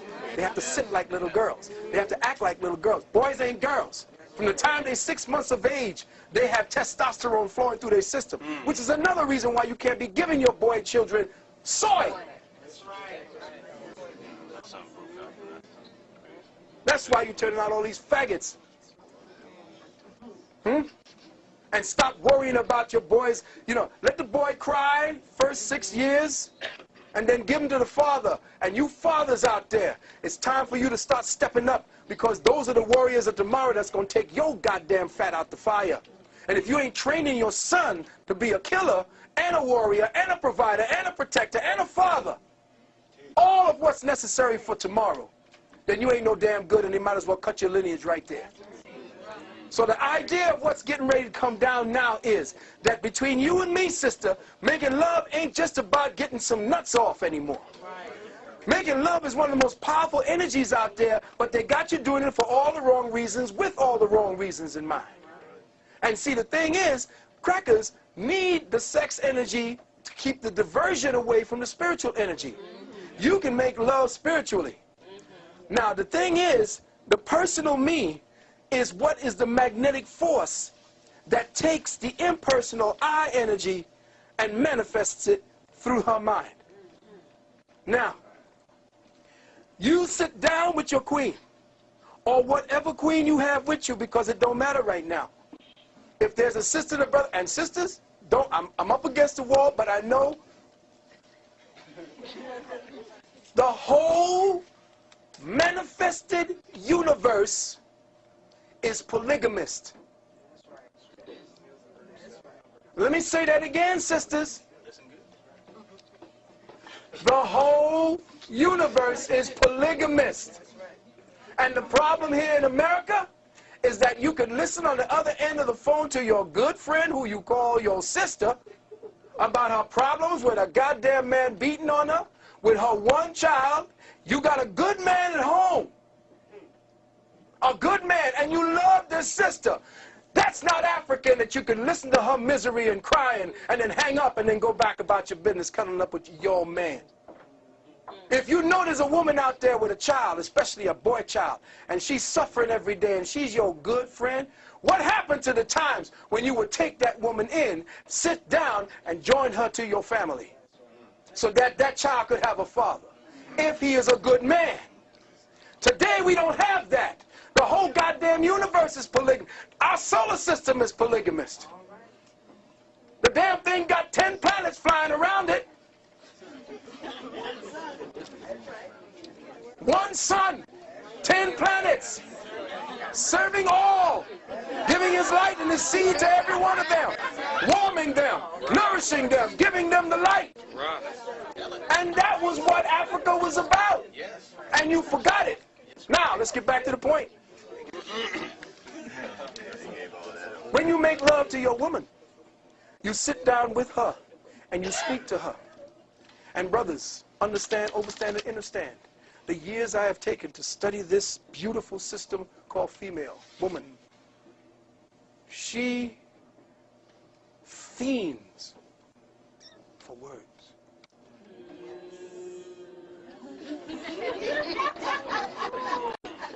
You cannot intellectualize with her. Do not tell her instructions. Speak to her of the me, the personal, because she's personal. She's all about the body. Her whole body is her. She is nothing but her body, her world, her universe, her system of thinking, her system of feeling. Her whole body dictates to her day in, day out. She is her body. She is the creature of cycles. Her body tells her what to do, what to say, what to think, what to feel. If after 22.5 days, 7 days before that, the body is saying to her, come on, it's about to happen. Mood up. 2 minutes later, mood down, get away from me. What? I don't know, I just don't feel it. Just leave me alone. Because she is controlled through her body. Her body is everything. And she is her feelings. You must speak to her, not to tell her what to do, but to say the right words that would move her feelings. And then she would know what to do. See, you have to use your words to stop cutting, to stop beating and browbeating. But you see, today's sisters are so busy antagonizing with you that you got to get there sometimes. But the word is very important to the sister, which is why when you're going to do this tantric exercise, you have to be able to do it when she's least expecting it. Don't say, okay, baby, get ready to do tantra. Okay, let me see, what words I got here? Your eyes. No, it ain't going to work like that. Thumbing pages and trying to get that, that's not going to work. You got to do it when she least expects it. That's why the flowers, or what are these? Oh. You got to switch her mind over because she is one who is into what they call multitasking, which is why she can carry 4 and 5 conversations at the same time. Here you are, brother, talking about something. You think you're manifesting some information. Boom, yes, let's stay along this line. And she's over here on something else. Wait a minute. Wait, I'm over here. I'm talking over here. Don't you remember? She's over here talking about something else. Quite comfortable. Because women do not talk to get to a point. They talk because they like to talk. And if you come in with a point, you're messing it up. That's why they say you don't understand me, you're selfish. If you try to tell me, well, you do this, do this, do this. It's simple. No, it's not. You don't understand. Okay, I don't understand it. But understand when you're talking to her, you're speaking to a incredibly complex wiring manufactured for feelings. And so with your words, without least expecting it, your words must now come from a place in the heart. You can't, you got to come up with feelings at this point. Words got to be something that you just trip her up, something she doesn't expect. The unexpected is the way to the heart, brothers.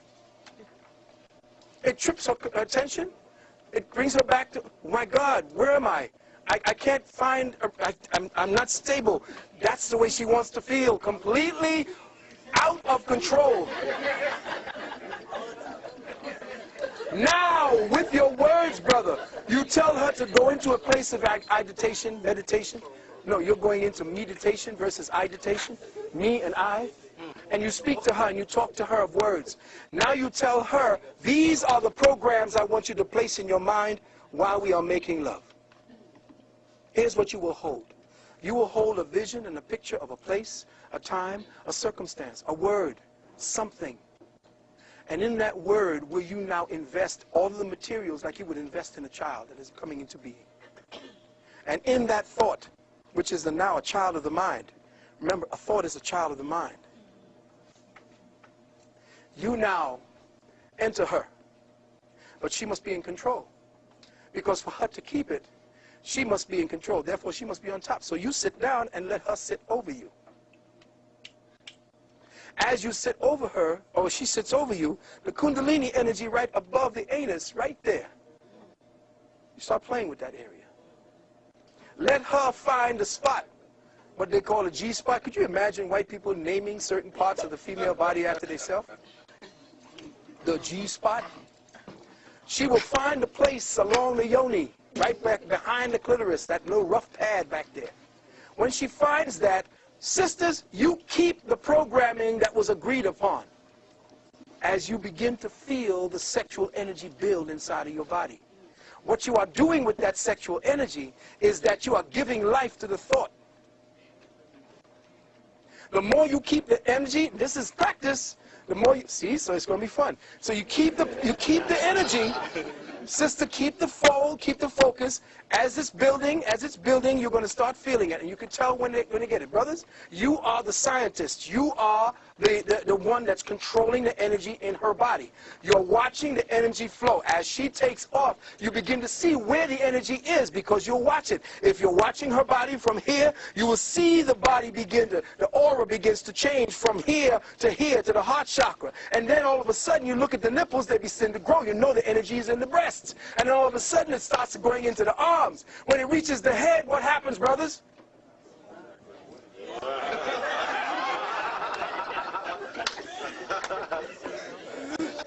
Some of them are so embarrassing. Right? But when it's in the head, then that's when you start focusing in on her, and you pull her to you, and you tell her, you reinforce the dream, you reinforce the image, the vision, and she's keeping it. Meanwhile, brothers, as you're saying this, you got to stay hard now, because two minds is not, cool, because remember, when you don't want to come, what, baseball, weird shit, don't exist. It's like, okay, baseball, cars, what am I thinking about? See, because when you're starting to think of something else, you can't keep the soldiers, at attention. So what you have to do is to be of two minds, and you have to maintain that. And I bet you can heal yourself, sisters, in the womb. You can heal headaches, fibroids. You can heal migraines. Yes, there are specific positions I can show you that gets rid of migraines, that gets rid of heartburns and gas and all kinds of sickness. You don't want the gas part, but you want to deal with the sickness and the heartburn right in that area. Lung problems, eye problems, strengthening the eyes. There are positions for that.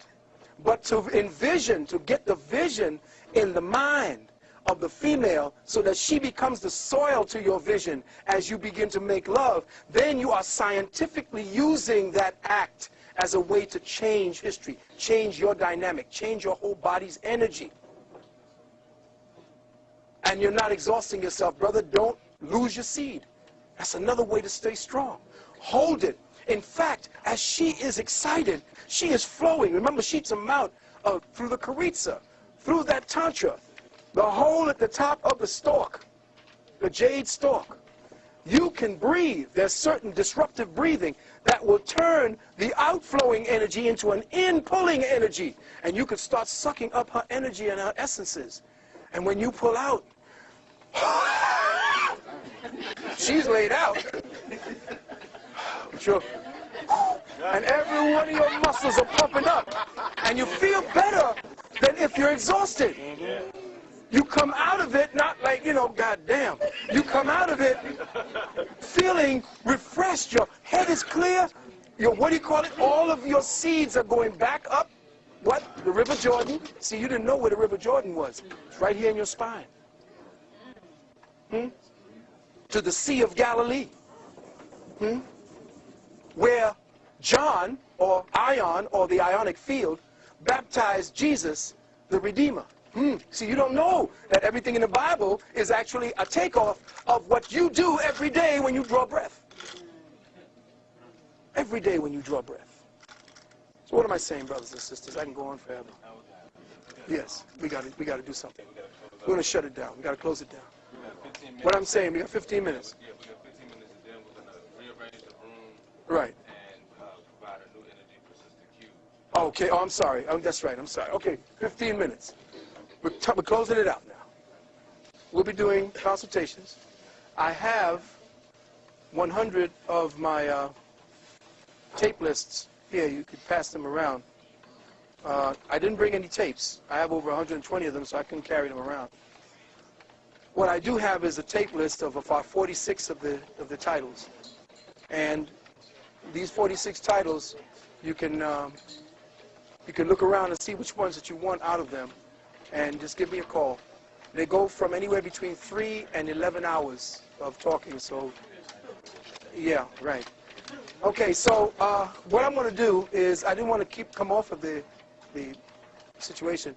If there's any question that you have, any question you have dealing with the circumstance we were talking about today on African spirituality, or the circumstance we're talking about dealing with Light Code Lockdown, let's do it very quickly now, very short. All right, someone dropped some information on me. Said when you look at the encyclopedia of the President of the United States, they always say the President of the United States and never say United States of America. Exactly.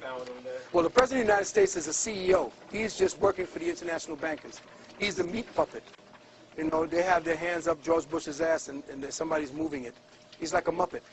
He doesn't have any say-so. He just does what he's told, essentially. Yes, sister was back there than you. Yes? Could you speak on the relevance of understanding the cycles of time in the great year, and if the year 2012, what relevance it has? Beautiful. Just did a tape on that. I'll be doing that, the second part of it, I just did it in London. The great year is coming full circle at this time. The actual date for the time when we get ready to enter into the void, and I didn't get a chance to talk to you about the void. The great void that the Olmec Mayan masters were talking about is October the 28th, 2011. That's when we begin to enter the void. 2012, we will probably be in it pretty much for the 3 days of darkness. The significance of that is that the Earth is going through a magnetic shift. In fact, we just got substantiated last week that NASA said that the Earth has slowed down substantially, which means that when the magnetic energy drops, the electrical energy rises, which means consciousness will quicken everyone. And where you are, the level of consciousness that you're on, that's where you're going to be operating from. So if you got the mindset of an onion, that's exactly where you're going to be thinking. That's why it behooves you to start dealing with some of the, oh, by the way, oxygen levels on the planet will drop substantially over the next 7 years because of what's getting ready to happen. The slowing of the Earth, the pollution, the passing by of Herculebus. Herculebus is a planet that appears every time we get ready to come out of the cycle of the last root race. We are dying of this is the 5th root race, it's dying. The next root race is coming in, and this planet called Herculebus is always here at the beginning when we're entering into Aquarius. That means there's going to be upheavals, you're going to see volcanoes, tsunamis, excuse me? Yes, the progression of the equinoxes. We're talking about going into the Aquarian age, which is the time when we're going to be 2,165 years in Aquarius. But every time we enter the first stages of Aquarius, there's great upheaval, madness, the falling down of all of the last cycles of the races that came before them. So now we have to be prepared. If you wish to get into the nutrients that I've discovered and I've researched that you're going to need to be able to deal with the heavy level of oxidate, what do you call that stuff that they deal with, antioxidants against that? Free radicals. The free radicals are going to be rising on this, especially in cities. So if you want, I will give you a website you could go up to. It's called Young Living. youngliving.com. All right? If you want to peruse, if you want to order, take this number down, 816-764. That's the one I was using for me. If you want to order, put down, what's the name of that? See, I don't know too much about it because I'm not into pushing products. But you put down 816-764. That's my number. Go through it, look at it, and look for this product called Ninja, N-I-N-G-X-I-A. It's out of China. It's a berry that has the highest antioxidant on the planet. Ninja berries. It is off the chain. The government wants it, but China got it now and saying they're going to use it. It's out of China. Now, you use that number and you put down, when you order, put down auto ship, A-U-T-O-S-H-I-P. Now, you can go and get the Ninja berry, but then scan the website and look at the oils. Those oils are vital.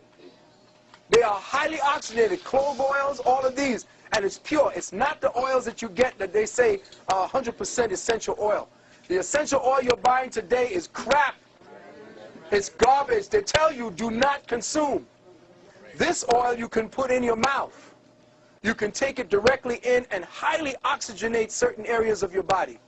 You need to get this. Listen, I can only give you this. The specific materials that I can give you is last minute. I don't see you every day. I'm traveling around the world trying to get as many people in the communities aware of what's out there. The unfortunate thing about it is that the cracker got all of your materials, and he's using it to save some of his own. So I'm saying use what you can, and I'm giving you that website. He even tells you that the oils he got from Kemet, from studying the Kemetic philosophies. All right, so very quickly, we only got about 5 minutes. Okay, melanin coming into the galaxy. Oh, that's right. I'm sorry, sister. She had her hand up first. You go ahead. Oh, the straw man. Okay. I want you to take this website, this email down. For those of you who wish to deal with the straw man and how to get out of the system, there is a sister, her name is Sister Myra L. She will be holding a 13-week course up in New York. She just had her class. But you write to her email is Ashira, A-S-H-E-R-A, Ashira at earthlink.net. Ashira at earthlink.net. And you say, I was listening to Brother Valentine. He said that you may have some tapes or CDs on spiritual sovereignty. All right? Please let me know how I'll be able to get in contact with it. Now, this course is expensive because it's going to get your ass out the fire. Whatever you can do, it's a 13-week course. See if you can get together and maybe just send 1 or 2 people to the class. Let them stay up in New York for a while they're doing it. Just finance that. Once they got it down, they can come back and give it to the group. Because this sister is bad. She just kicked the judge's ass. She was dropping shit on the judge, oh man, she just waylaid them. So now, if you want the science to get out of this so that you know how to navigate, and that's what a Moor means. A Moor means a navigator. You want to know how to navigate? Talk to this sister, or at least write her, and do it like yesterday, if you want to know. Brother asked a question about the melanin that's coming into our society, our galaxy. Right now, at the edge of the Milky Way, scientists in Rome found that melanin is now coming in its rawest state into our atmosphere. And they see that the melanin is not just a melanin with a what do you call it? A design structured like a molecule. It's organic. Let me say this again. The melanin coming in from outer space, the dark matter material, is organic. It's DNA. It's the ancestors coming back. And it blew the mind of the Rome scientists, and they're now studying it. They're now studying cosmic melanin. They call it cosmids. And they're coming in right now at this particular time. One more question. If that's it? Yes, the hieroglyphic, or what we call Medunache.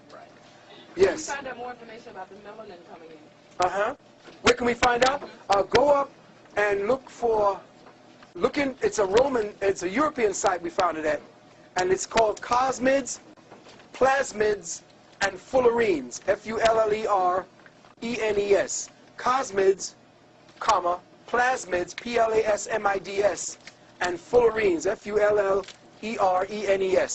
And then do a Google search on those, and it should put you into the website where they're speaking about that. In fact, they found this dark matter coming into our galaxy, and they sent up, check this out, they sent up satellites to investigate it, and guess what the satellite's name is?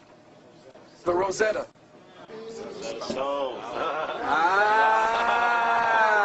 Check it out. And it's going to be broadcasting this information back in 2006. Yes, sister. When are you coming back to Richmond, Virginia? I have no idea when I'm invited. I just loved it here first and foremost. Brother, I'll tell you, this has been a beautiful experience for me. It reminds me of when I was out there in London and around. You people here have been just wonderful. And I thank you for your attention.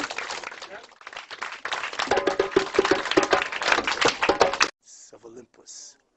Now, the Illuminati are known as the gods of Olympus. Flash forward to Snoop Dogg.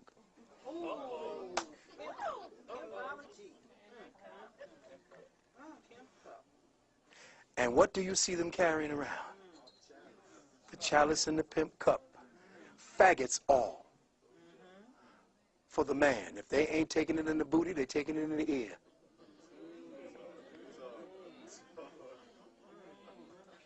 And you heard about the down low.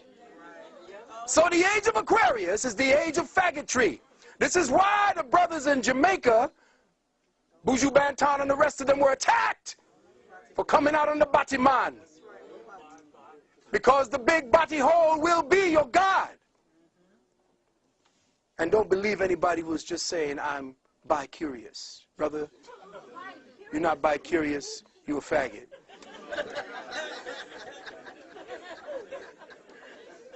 You a faggot. You are religiously hypnotized, and even Jesus looked like a faggot. You got to understand that because of hypnotic suggestion, constantly, over and over. See, this brother has some sneakers on that's really deep. May I? Take them off for me. Let me see. Take a look at that. Zoom in on the tongue. No. No. The backward star is the star of Lucifer. It's the goat. It's the goat of Mendes. Symbol of the goat of Mendes right there. Horns with the ears. I want you to check out also. I want you to check out your, who got a Dodge Ram truck here? Check out your Dodge Ram symbol. They tell you it's actually a ram, but they were slick because the shadow in the ram's part is a goat. It's deep. They keep bombarding you, telling you who's real and who's not. The ones controlling you and got all the power worshiping Lucifer. You dead, broke, poor, ain't got shit in your pocket, and you worshiping who? Jesus. Something's wrong. We worshiping the wrong person. And we paying for it. If you're going to worship somebody that's going to get you something that you want. But worshiping Jesus is a waste of time. Jesus brought you over here.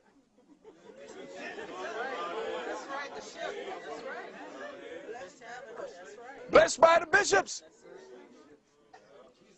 So if you're going to do anything, do it the other way. And then give some of that money back to those worshiping Jesus. Go get it from Lucifer. Bring it back to your people. Now, I'm not saying, you say, oh, God, hell no. See, now everybody going to start sacrificing goats and chickens and shit.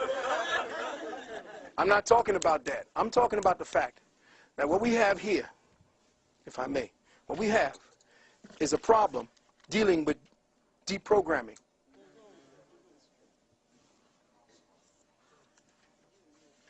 Listen carefully. You have been codified.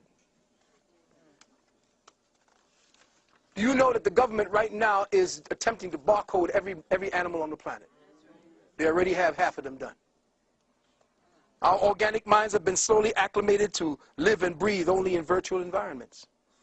Life is a tangible cosmic principle, and it has been digitally codified. You have been codified. Even as we speak, your consciousness is a breath away from the very digitally colonized, making it completely. A paradigm I call synthetic synchronicity has been weaved around your awareness like a perverse web of manipulated energies. This perverse consciousness web vibrates within an electromagnetic yin-yang polarity and manifests as twin dynamics. In the yin of synthetic synchronicity, it represents itself as a newly evolved species of consciousness we call virtual reality. Virtual reality has spawned its own subspecies called, oddly enough, the web, the internet, satellite cable TV, DVD, Palm Pilot, Ethernet.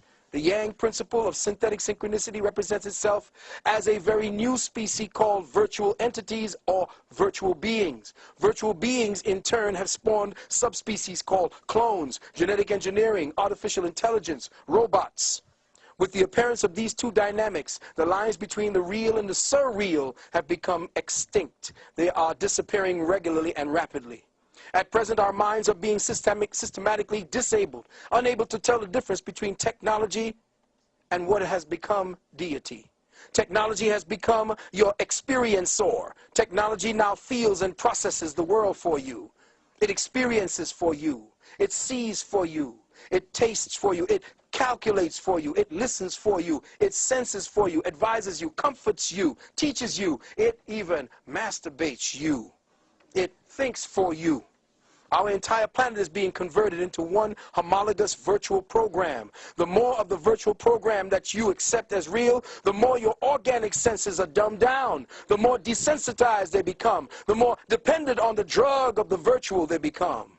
Food no longer tastes the same. Ask your elders for proof of this fact. Even if you try to prepare it the same way grandma and great-grandma did, it just does not taste the same. Why is that? Simply, from chronic overstimulation, fruits and vegetables no longer have the same tastes as before. And you wouldn't notice it but for the elders who tell you that they remember when a mango tasted like a mango, a banana like a banana, an orange like an orange. The children today can't tell the difference. Their senses are perverted, degenerated. All that counts now is the code.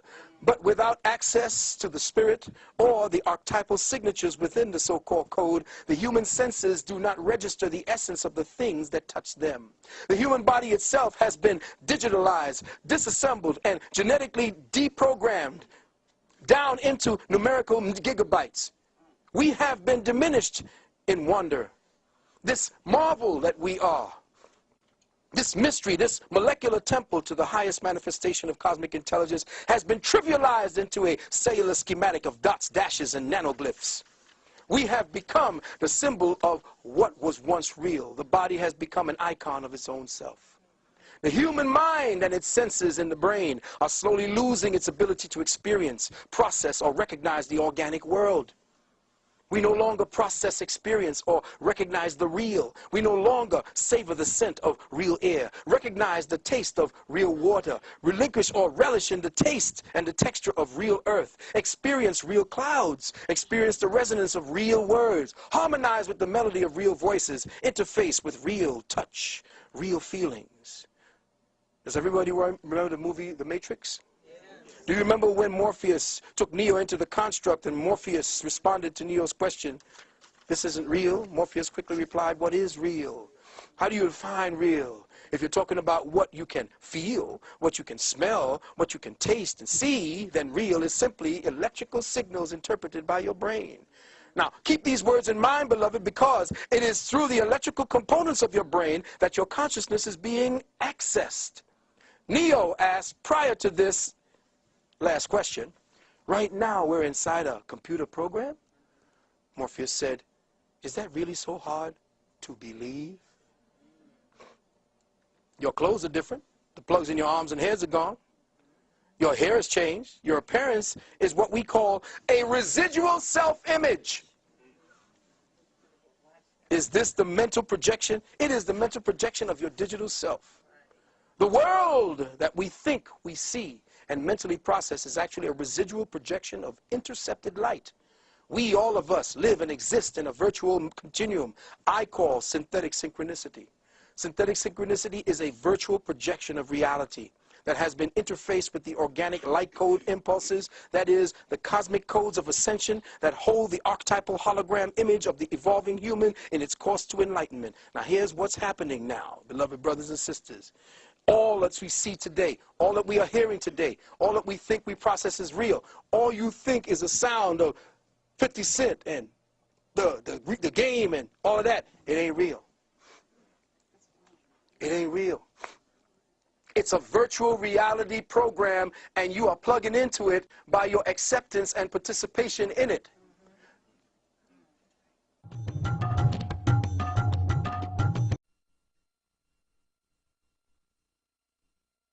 Now is not real food. See, what's happening is they have to take out what is real in the genetics of the food, because what is real is what interfaces you with the earth. The earth has your final programming. Once you interface with the food on the earth, food and eating is a form of communication.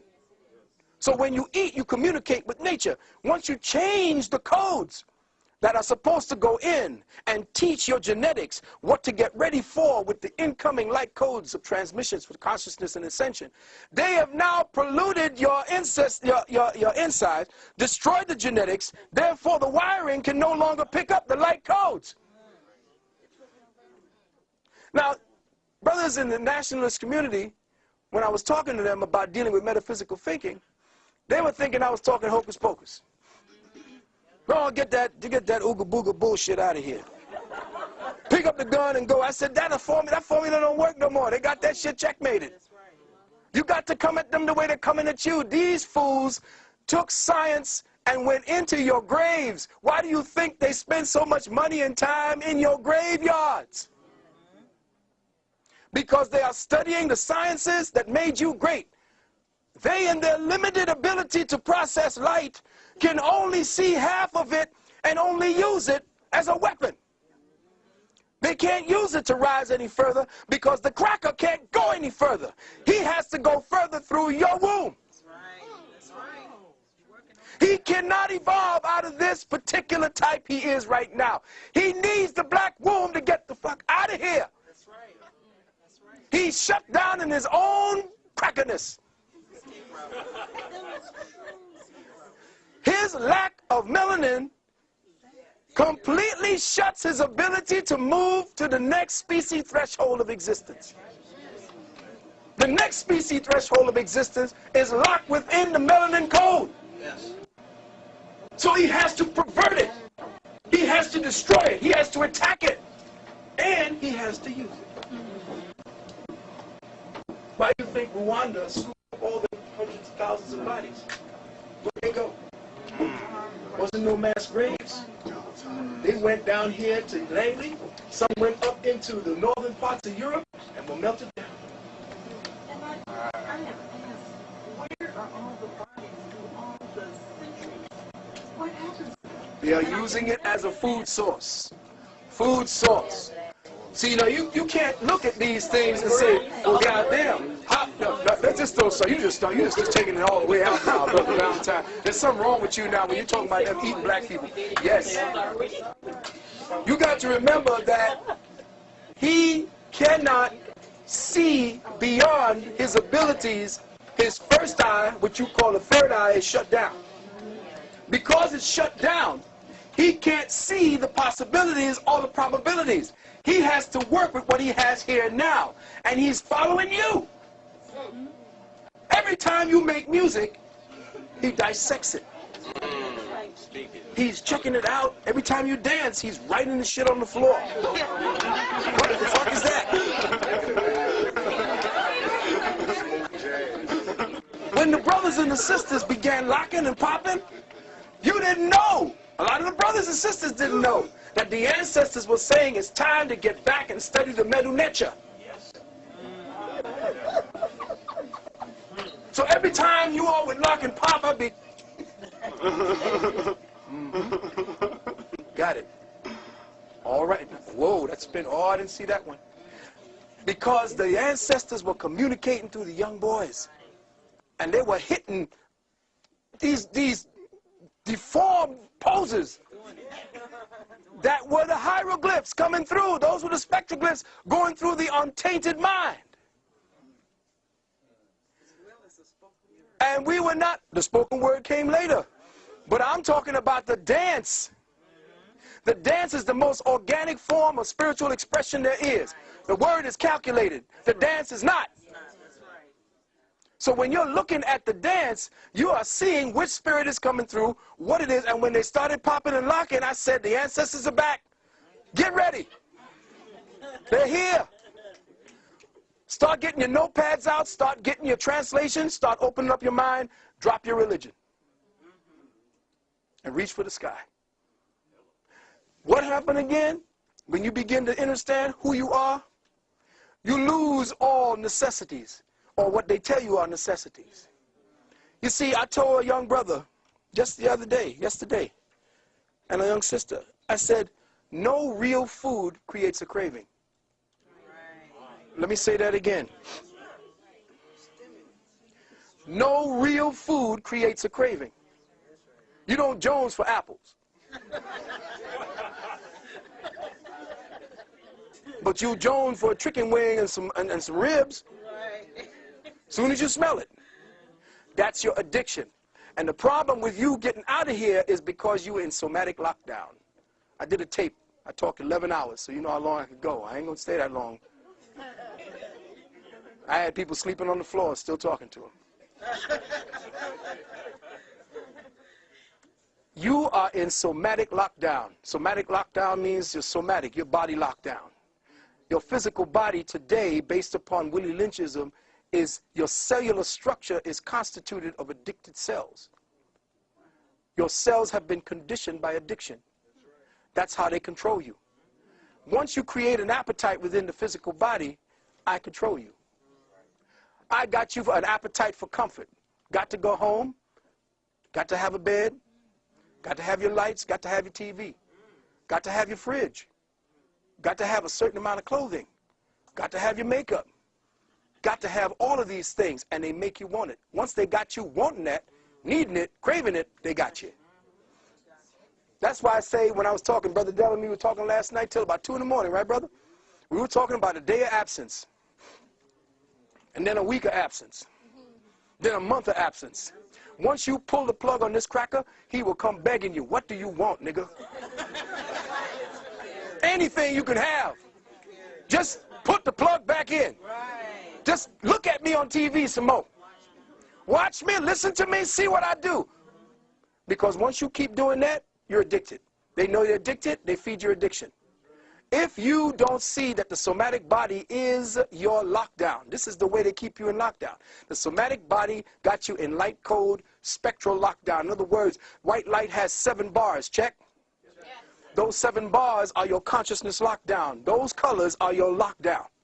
Because white light has a certain amount of color in the spectrum, and your consciousness is based on white light. But white light is just but 7 variations on the wavelength theme. There's 360 degrees to the circle, which means dimensionally speaking, white light is your jail. And the way that they play with the frequencies today through the television, because, and by the way, brothers and sisters, let me just give you a little hint right here. Somewhere up here, there's a cat's eye. If you got cable, they're looking at you. There's a cat's eye right here that they use for horizontal hold. There's a box in there where the cat's eye is contained that not even the repairman can get into. If you think pulling a plug out the wall is going to do it, forget it. If you got cable, they're looking at you. They said that this thing is so damn powerful, it could pick up the hair on your asshole while you humping on the couch.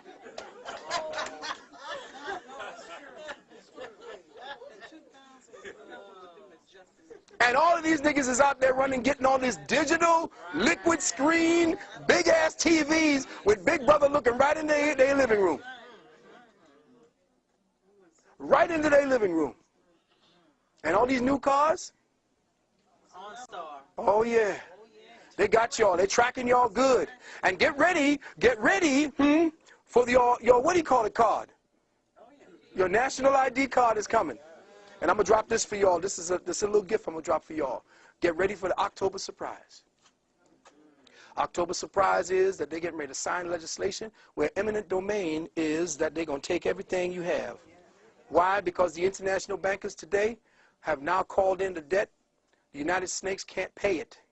If you are part of the United States, they got you. This is concentration camp time, brothers and sisters. This is how they're financing the war in Vietnam, in Iraq, same damn thing. What they're doing is they're locking brothers up.